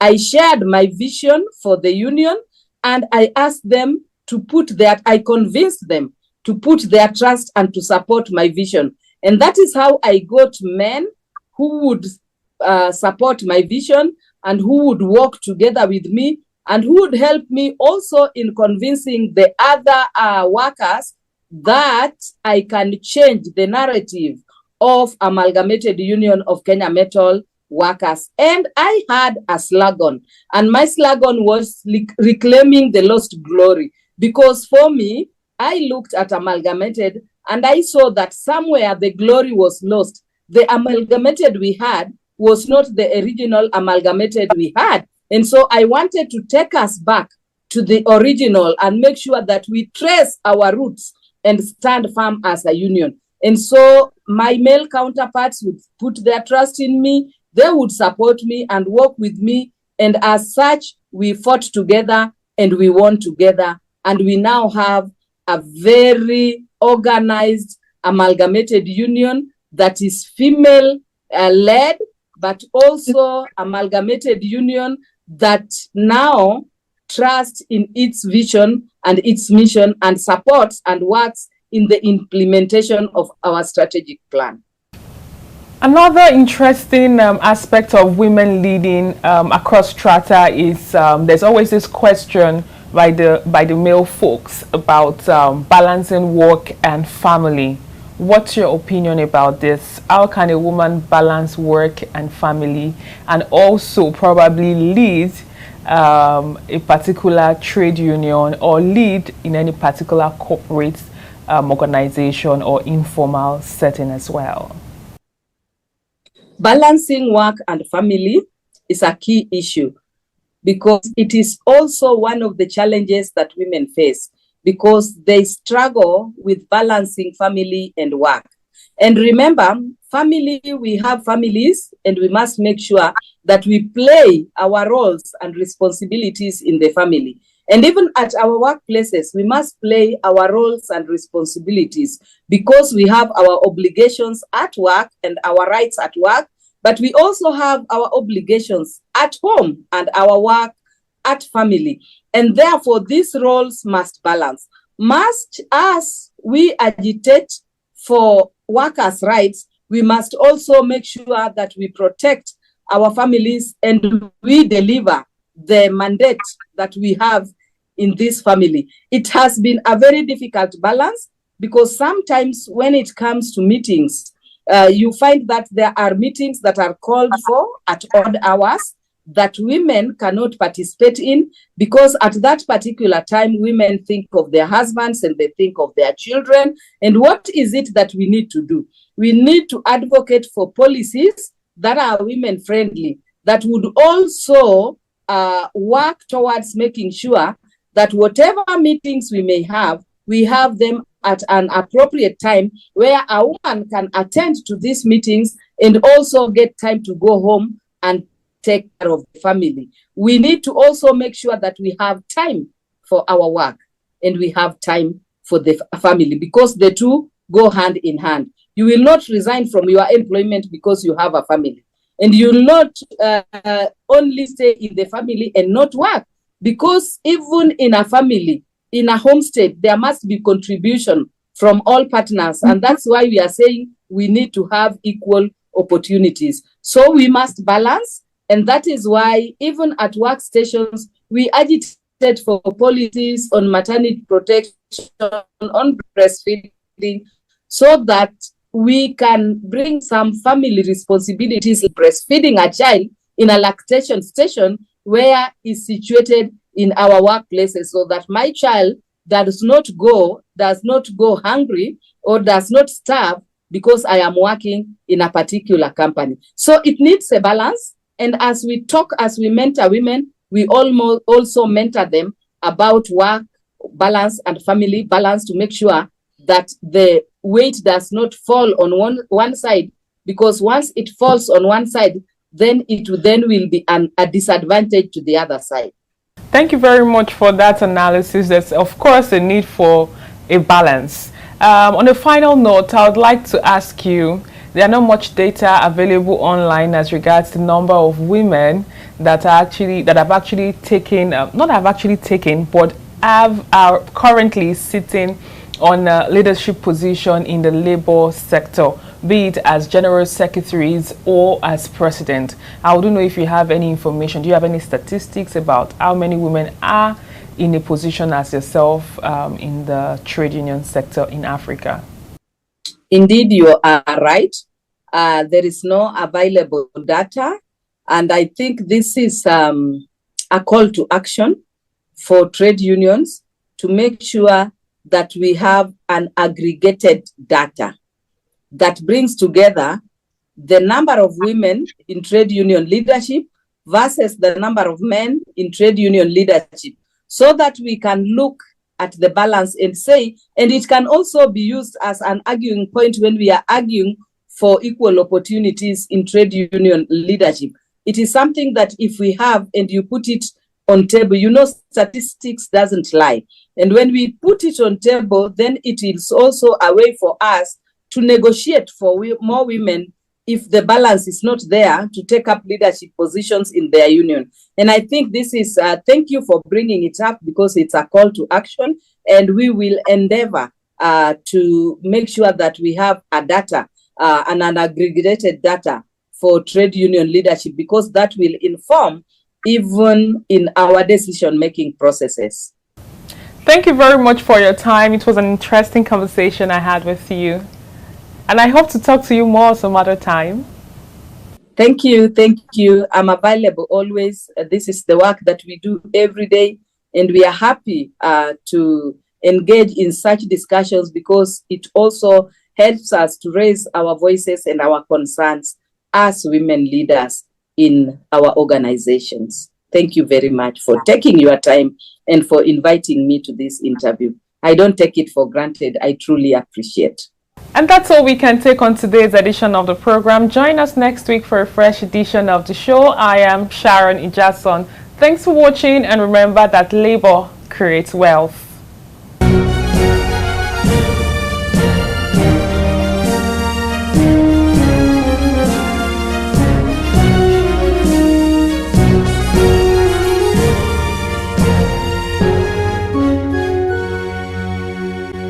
Ali won 10 fights in a row, 8 of them against world-class opponents. After defeating Notting in a rematch, he fought Joe Frazier a second time and won a unanimous 12-round decision. Ali was the first fighter to win the World Heavyweight Championship on 3 separate occasions. He successfully defended his title 19 times. His place in boxing history as one of the greatest fighters ever is secure. His final record of 56 wins and 5 losses with 37 knockouts has been matched by others. Both the quality of his opponents and the manner in which he dominated during his prime placed him on a plateau with boxing's immortals. Outside boxing, Ali attained success as a spoken word artist, releasing 2 studio albums, I Am the Greatest 1963 and The Adventures of Ali and His Gang vs. Mr. Tooth Decay 1976. Both albums received Grammy Award nominations. He also featured as an actor and writer, releasing 2 autobiographies. Muhammad Ali retired from boxing in 1981 and focused on his religion, philanthropy, and activism. In 1984, he made public his diagnosis of Parkinson's syndrome, which some reports attributed to boxing-related injuries, though he and his specialist physicians disputed this. He remained an active public figure globally, but in his later years made fewer public appearances as his condition worsened and he was cared for by his family. Ali was chosen to light the Olympic flame at the start of the 1996 Olympic Games in Atlanta, Georgia. He died on June 3rd, 2016.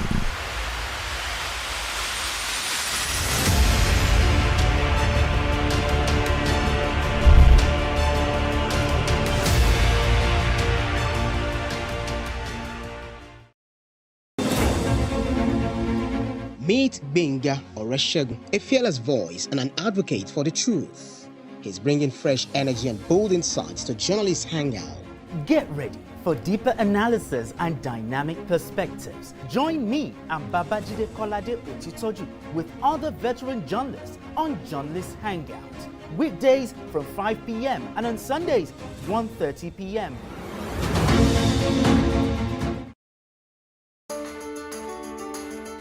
There is always more to a story than the screaming headline. The part of a story that is not told casts a shadow. It's like the part of an object that is not reached by light. On TVC News, I'm able to explore the many angles there are to a story, talking to stakeholders, asking the difficult questions, and digging for facts. I believe the viewers are able to make a better decision if they're well informed and understand not just a part, but the complete story. TVC News, first with breaking news.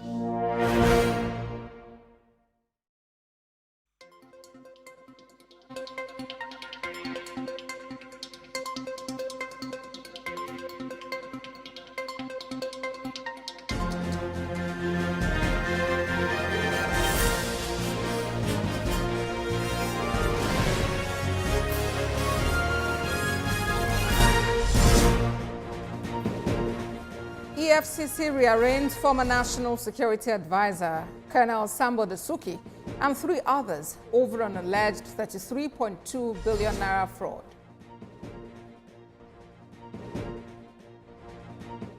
Reps moved to empower National Judicial Council to recommend sack of heads of Nigerian courts. Outside Nigeria, Russia insists some Western sanctions must be lifted before it begins maritime ceasefire with Ukraine. And in sports, holders Argentina qualify for 2026 FIFA World Cup tournament.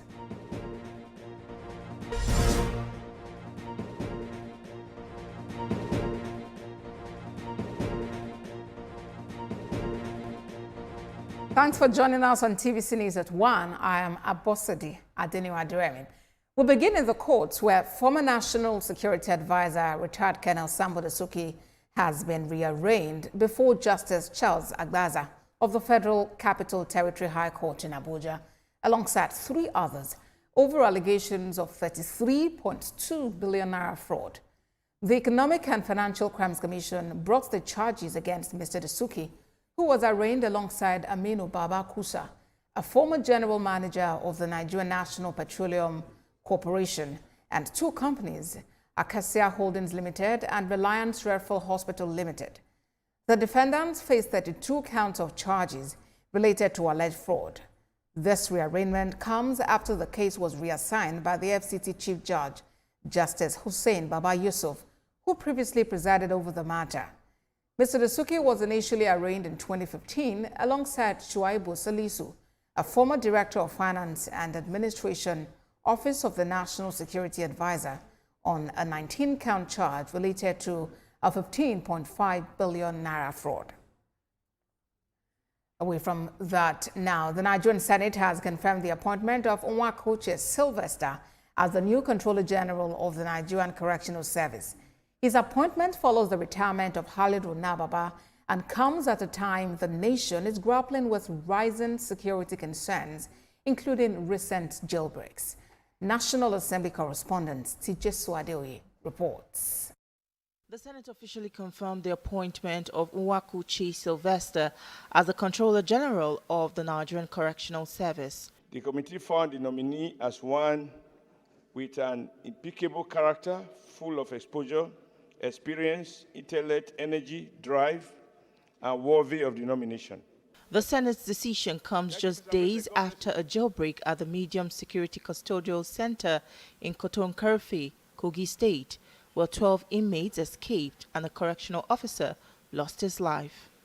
Announcing the confirmation, the President of the Senate, Godswill Akpabio, charged the new Controller General with the critical task of strengthening security in correctional facilities across the country.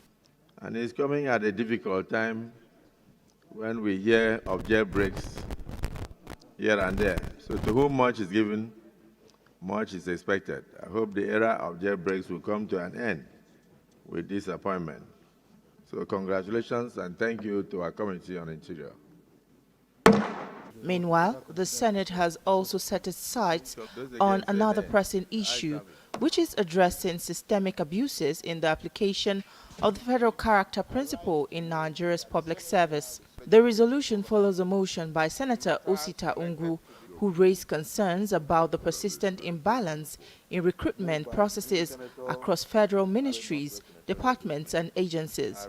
That various federal institutions, including NMPCL and its subsidiaries, NUPRC, MPA, NAFDAC, PENCOM, NDIC, FUTA, NSNS, MEDAN, ECN, SMDF, NNRA, have consistently failed to adhere to federal character mandates, often by passing regulations in their recruitment exercises.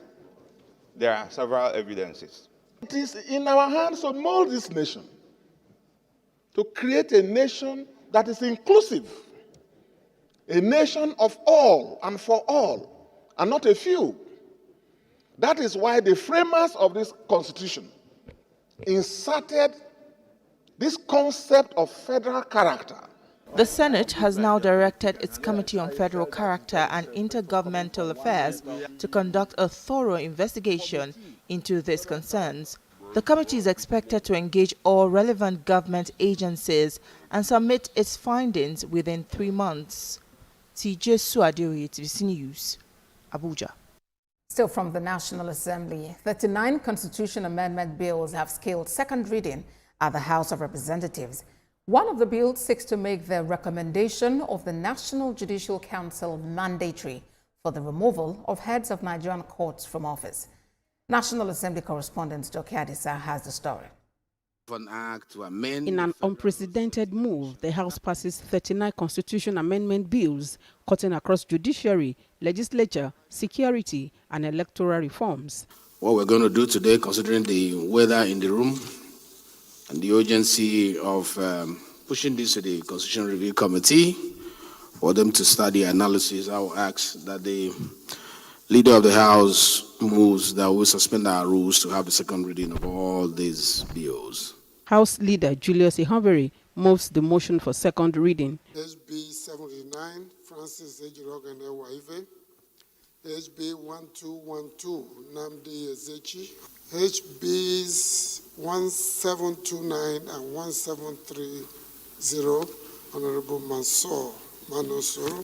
A bill for an act to alter the Constitution of the Federal Republic of Nigeria 1999 to make the Court of Appeal the final appeal court in governorship, national and state houses of assembly election petitions and for related matters. Second reading. One of the bills seeks to make the recommendation of the National Judicial Council NJC mandatory for the removal from office of heads of Nigerian courts. For legislative reforms, the bill to empower the Chief Justice of Nigeria to make proclamation for a new National Assembly also passes second reading. The House has also moved to provide for the establishment of state police and local government police as the bill passes second reading.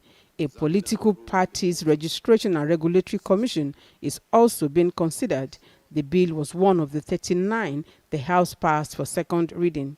Others include those seeking to provide 6 special seats for special interest groups, persons with disability, and gender equality in the composition of the Federal Character Commission.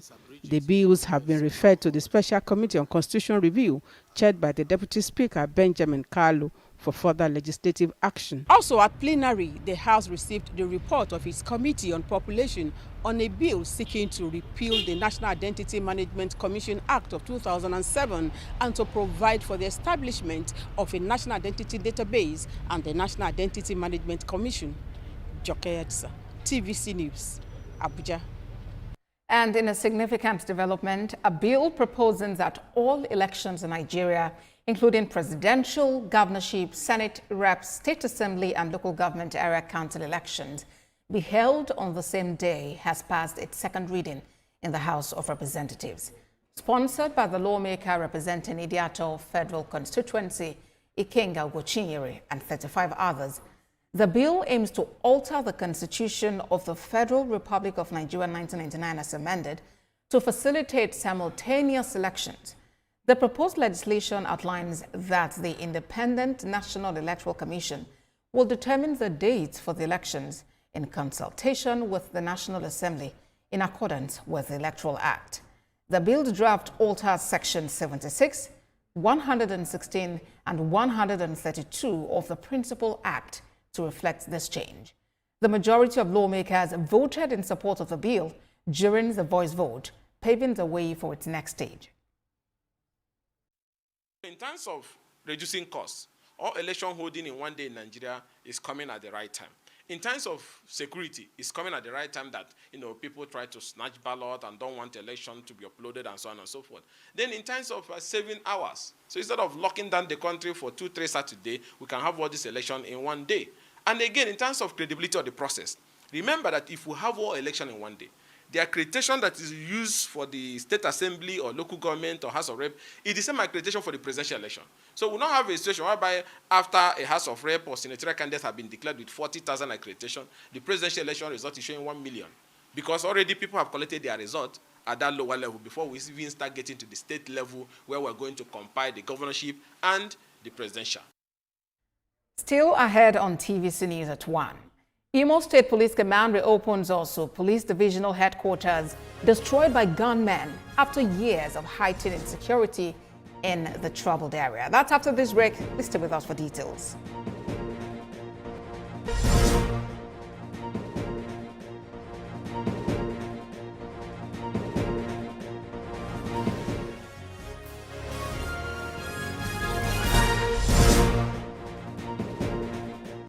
Sometimes great things are worth waiting for, and for those who crave and wait, the experience is truly memorable.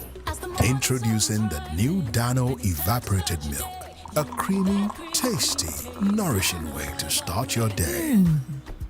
Very creamy and delicious. Now that's worth the wait. Try Dano Full Cream and Dano Cool Cow evaporated milk and taste the Dano difference. In the heat of the summer, walking on the road feels like walking on hot coals. How do I cope with this heat? And how do I cope with that bad odor? By staying 5 degrees cooler. Body odor is caused by germs, and on hot days, the sweating and the odor are more. That's why you need to get the new improved Dettol Cool Soap, which offers up to 5 degrees instant cooling sensation and protects you from 99.9% odor-causing germs. No matter what I do, you love me unconditionally. You show up for me every day. No matter when I show you, you show me love. You show me. No matter when I show you, you show me love. Now available in new flavors. You show me love.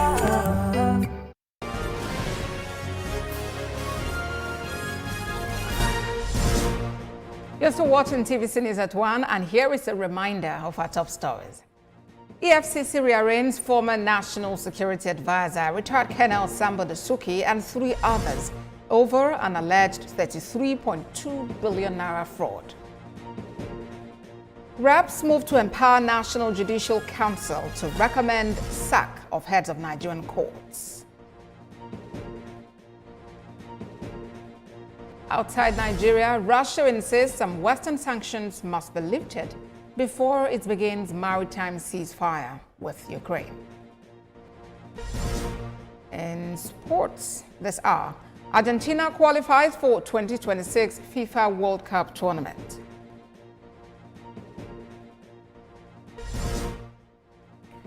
Imo State Police Command has reopened also police divisional headquarters destroyed by gunmen after years of heightened insecurity in the troubled area.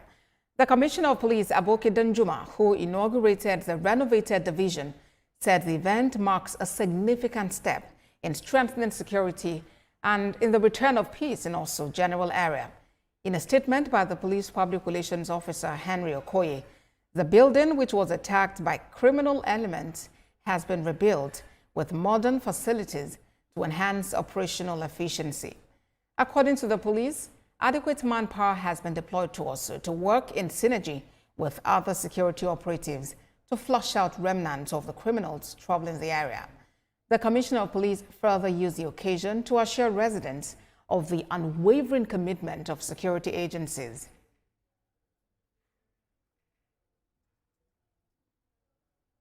Now, let's talk health. Epilepsy is more than just a medical condition. It's a global health challenge that affects nearly 50 million people worldwide. Yet, it remains surrounded by stigma and misconceptions. As the world marks Purple Day, it's a time to raise awareness and foster understanding. Mian Akiri reports. The 26th of March is Purple Day, a global movement dedicated to raising awareness about epilepsy, a condition that affects over 50 million people worldwide, according to WHO, World Health Organization. For many, epilepsy is more than just a medical condition. It's a daily battle, a fight against stigma, and a journey towards hope. One of those on this journey is Faith Stevens, a young Nigerian woman who refuses to let epilepsy define her. Growing up, Faith was just like every other child, carefree, full of dreams, and eager to take on the world. But everything changed at 18 when she experienced her first seizure in school. When I had my first episode, I fell into a bucket of water head first. I would have drowned if it wasn't for my friend who heard a loud noise and came in and saw me, and pulled me out. A diagnosis brought setbacks. Faith refused to let epilepsy take the driver's seat in her life. A love for music became her escape. She turned to disc jockeying, embracing the turntables as a new stage. Today, she's known as DJ Electra. Yet, beneath the flashing lights and the electrifying beats, there is a reality she still faces. Seizures that sometimes return at the most unexpected moments. It's been very challenging because, unlike other DJs, I'm supposed to be scratching and doing all that, but epilepsy is a cause of excessive concentration to the brain.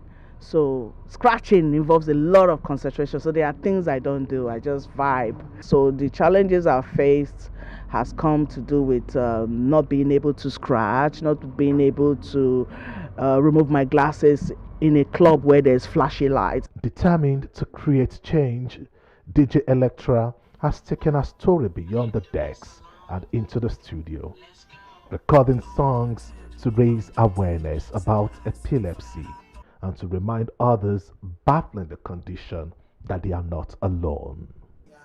Beyond personal stories, medical experts continue to push for better diagnoses and treatments. Bankole Muritala, a clinical physiologist specializing in neurophysiology, is one of those at the front line. His work focuses on conducting EEG tests, a crucial tool in diagnosing epilepsy. Epilepsy is actually a neurological disorder that is characterized by recurrent seizure. And seizure is actually due to excessive electric activities in the brain.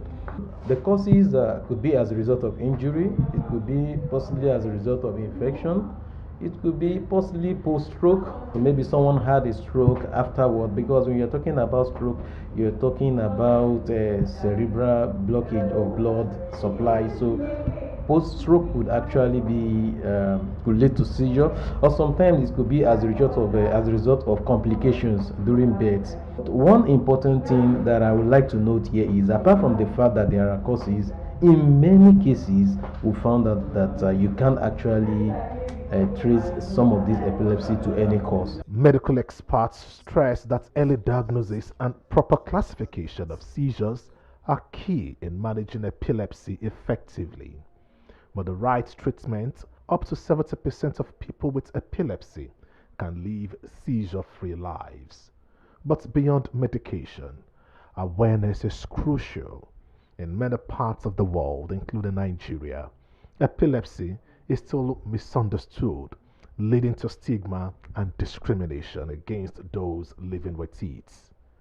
Mia Nakiri, TVC News, Lagos.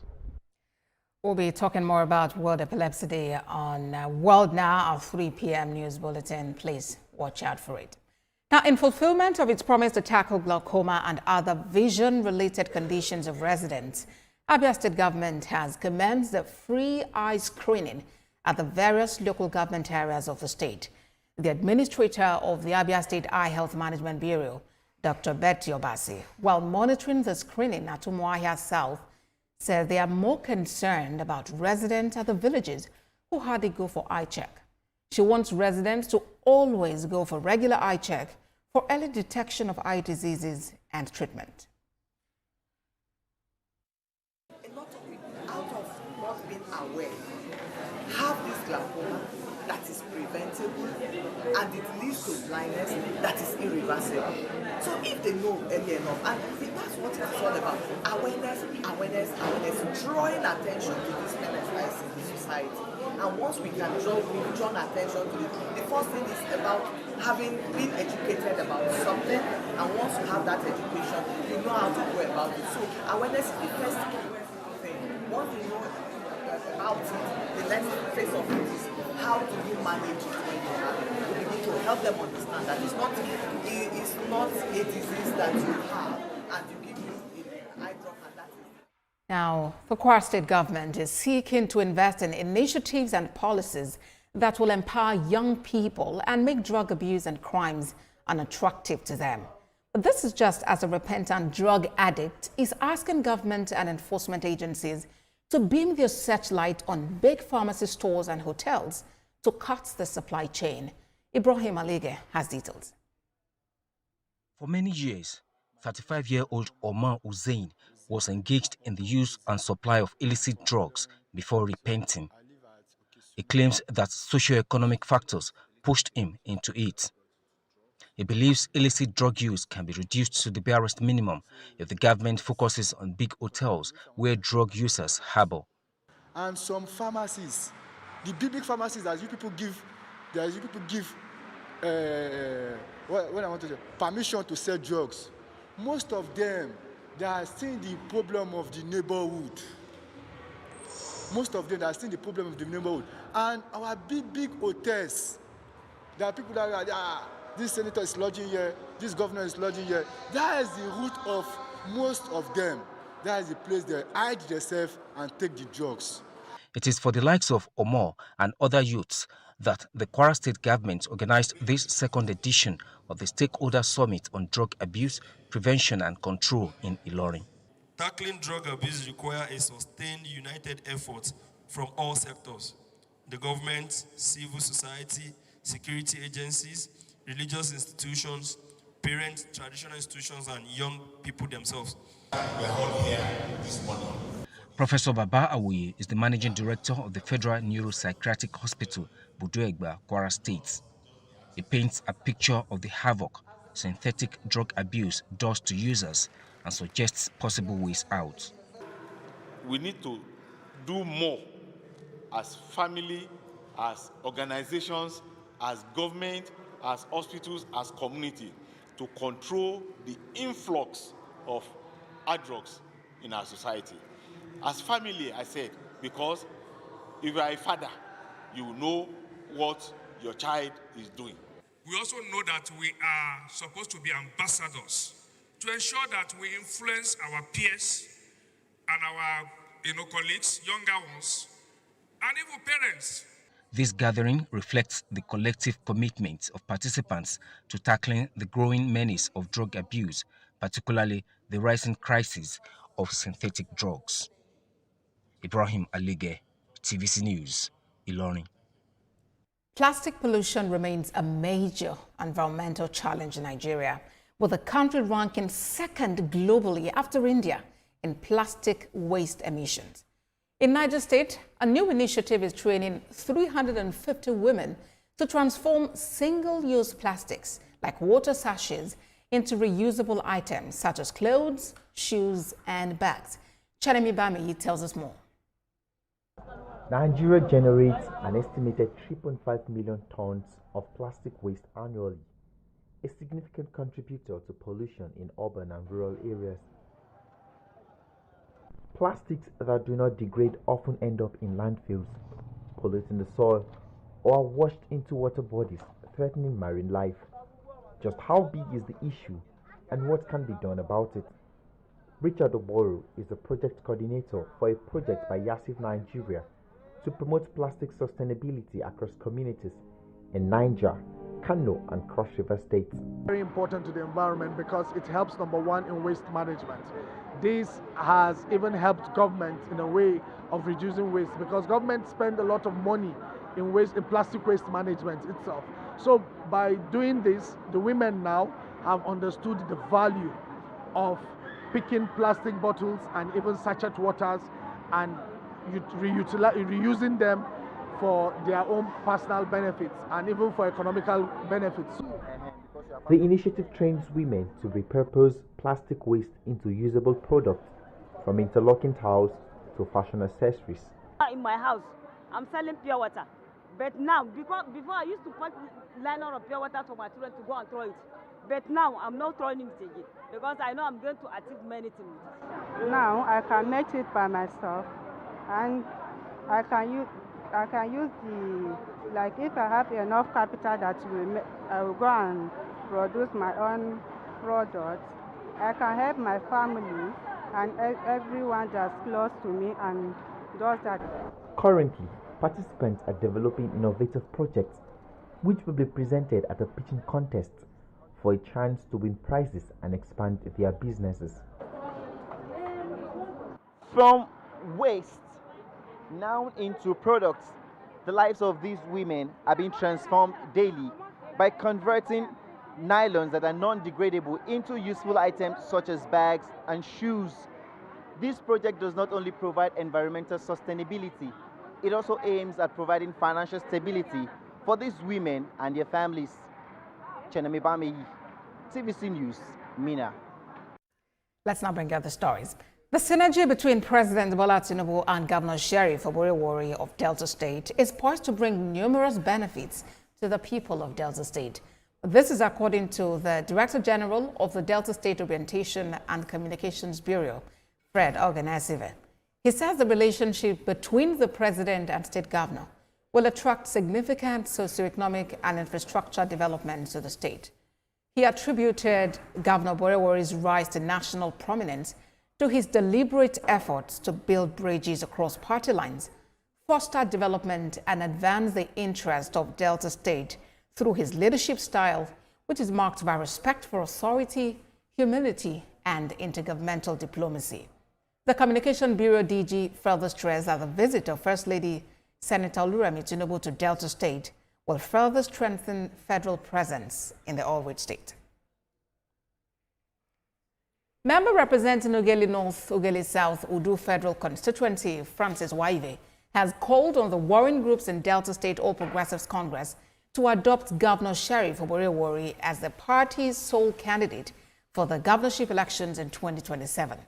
The lawmaker said the governor's excellent relationship with President Bola Tinubu shows a man who knows what governance is all about. Mr. Waive also commended Governor Oborewori's performance in office. He believes the governor has surpassed the people's expectations with his people-oriented programs and quality projects. The House of Representatives members said it would be impossible for any other candidate to defeat the governor in 2027. He insists Mr. Oborewori's coming to the APC would be value addition and that it would bring an immediate end to the crisis rocking the party in the state. Now, Governor of Adamawa State, Ahmadu Fintiri, says his administration will continue to invest in agriculture to enhance food security. He said this in Gombe local government area while flagging off economic trees planting initiated by Nuru Nigeria. Senior reporter Wolabi Adenisi filed in this story. Over 5 billion people around the world use forest and non-timber forest products for food, medicine and livelihoods. But deforestation and protection of forests have become a global phenomenon for the existence of human beings. In Adamawa State, there is an existing law banning tree felling and the use of charcoal for fire. To further keep the environment safe and habitable, a non-governmental organization, Nuru Nigeria, in collaboration with GIZ, have flagged off the distribution of 450 economic trees commemorating this year's International Day of Forest with the theme Forest and Food. For Nigeria and GIZ, we have committed to afforestation and we have been able to bring 450 seedlings to Buyaku community in Gombe local government. These trees include citrus, mango and cashew, and all of them are economic trees. So the fruits from these trees can be utilized by the community for nourishment of their body and also for them to sell as an income generating process. So the total seedlings that are brought here today are 450, but this is a pilot project for us. Governor Fintiri commended the non-governmental organization for empowering Gombe residents with the economic trees. Here today we are in Delabala, Gombe local government, to celebrate the International Day of Forest.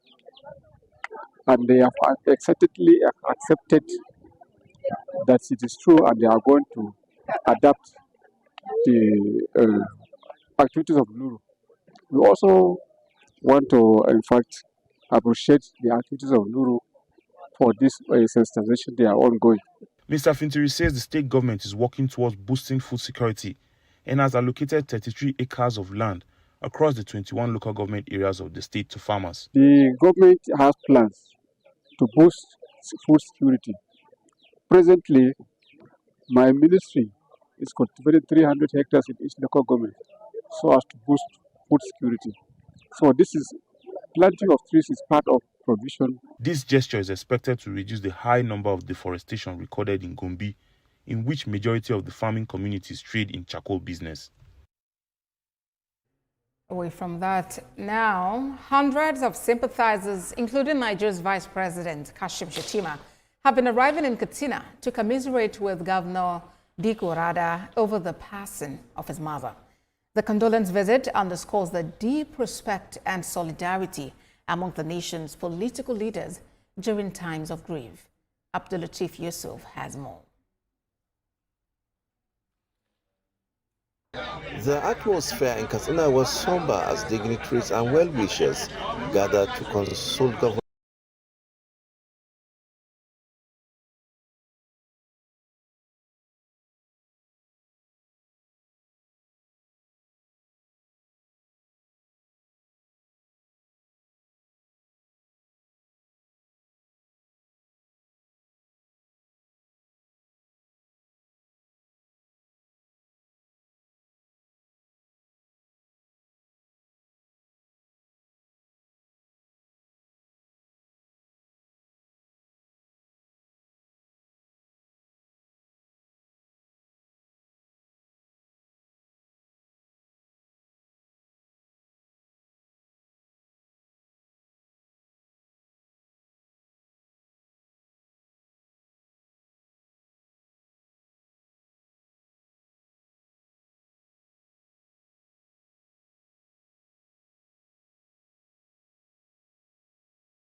sectors to support Nigerian sports development, infrastructure expansion, talent identification, athlete nurturing, and sponsorship of sporting events.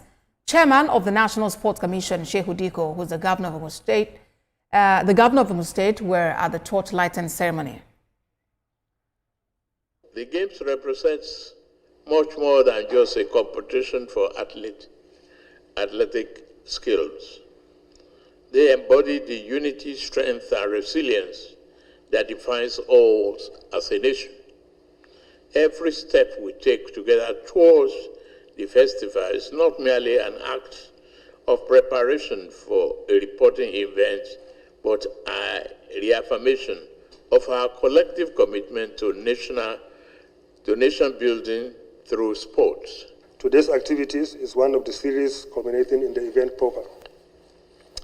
It is worthy to note that the National Sport Festival is a Nigerian version of the Olympics, and it requires a collective determination to exhibit the spirit of fair play and sportsmanship. Furthermore, Mr. President may wish to note that for the first time in the history of the Games, and in furtherance to Mr. President's agenda for the youth, the Commission has invited the best junior athletes in Nigeria to participate at the Games under the sponsorship of the Commission. As the proud host of the 22nd National Sports Festival, tagged Ogun Gateway Games 2024, scheduled for May 16th to May 30th, 2025, Ogun State is fully prepared. We are not only ready to host over 10,000 athletes and officials, but also to warmly welcome guests and supporters from every corner of the Federation. Next on the news at 1 is business news, and Tolu Pokundabe is standing by. Over to you, Tolu. Thank you so much, Abosede. Now in business news, the federal government has reaffirmed its commitment to ensuring that policies, reforms and projects within the agriculture and food value chain across the country are aligned with global best practices. Minister for Agriculture and Food Security, Senator Abubakar Kyari, made this known in Lagos at the Agro, Food and Plast Spring Park, Nigeria. Sunday Miniball reports.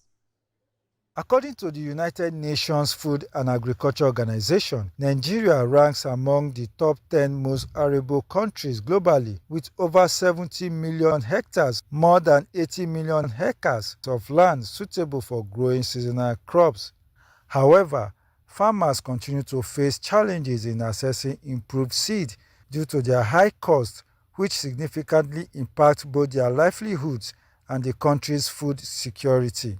This challenge forms the backdrop for the federal government's participation in this international conference and trade exhibition, which brings together over 110 exhibitors from 13 countries. The event provides a platform to discuss ways to improve seed access and showcase innovative achievements in agriculture, food processing, plastic, and packaging technology.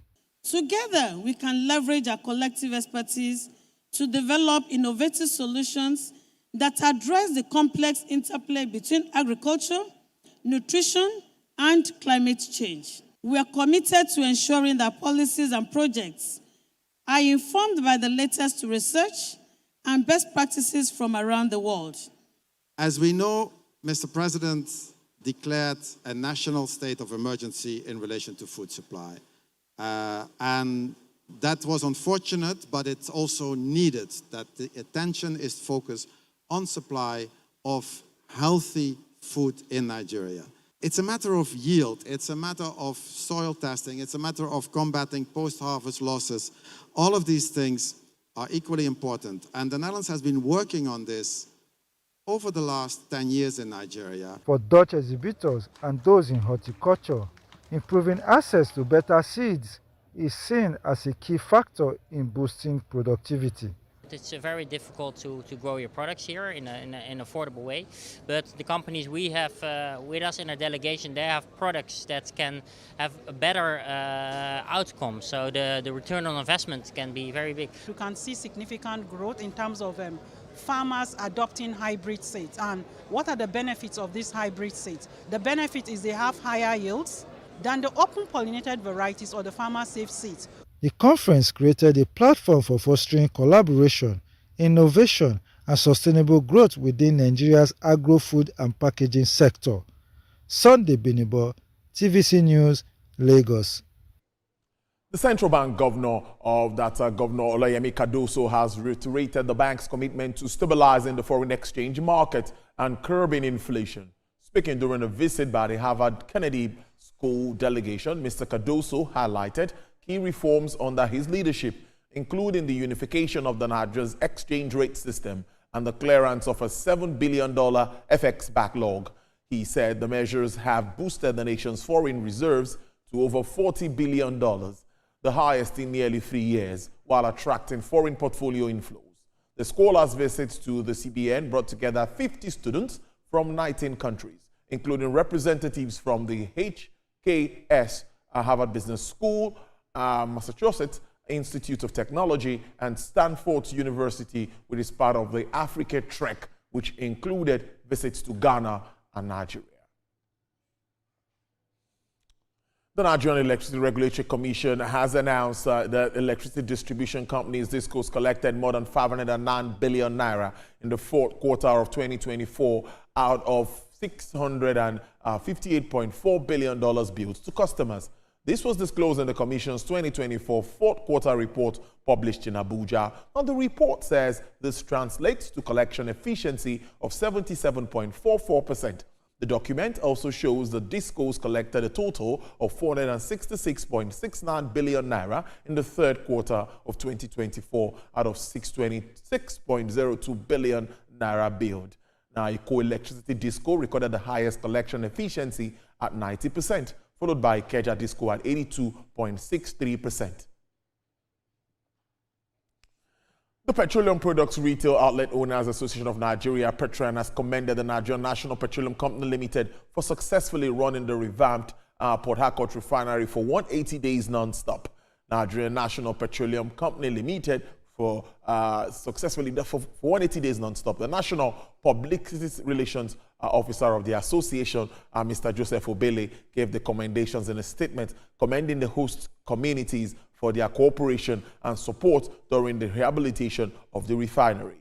He also commended the federal government and the management of the NNPCL for their vision and commitment towards the revitalization of the refinery. According to him, the association believes that the achievements will have a positive impact on the country's energy security, economy, and employment opportunities.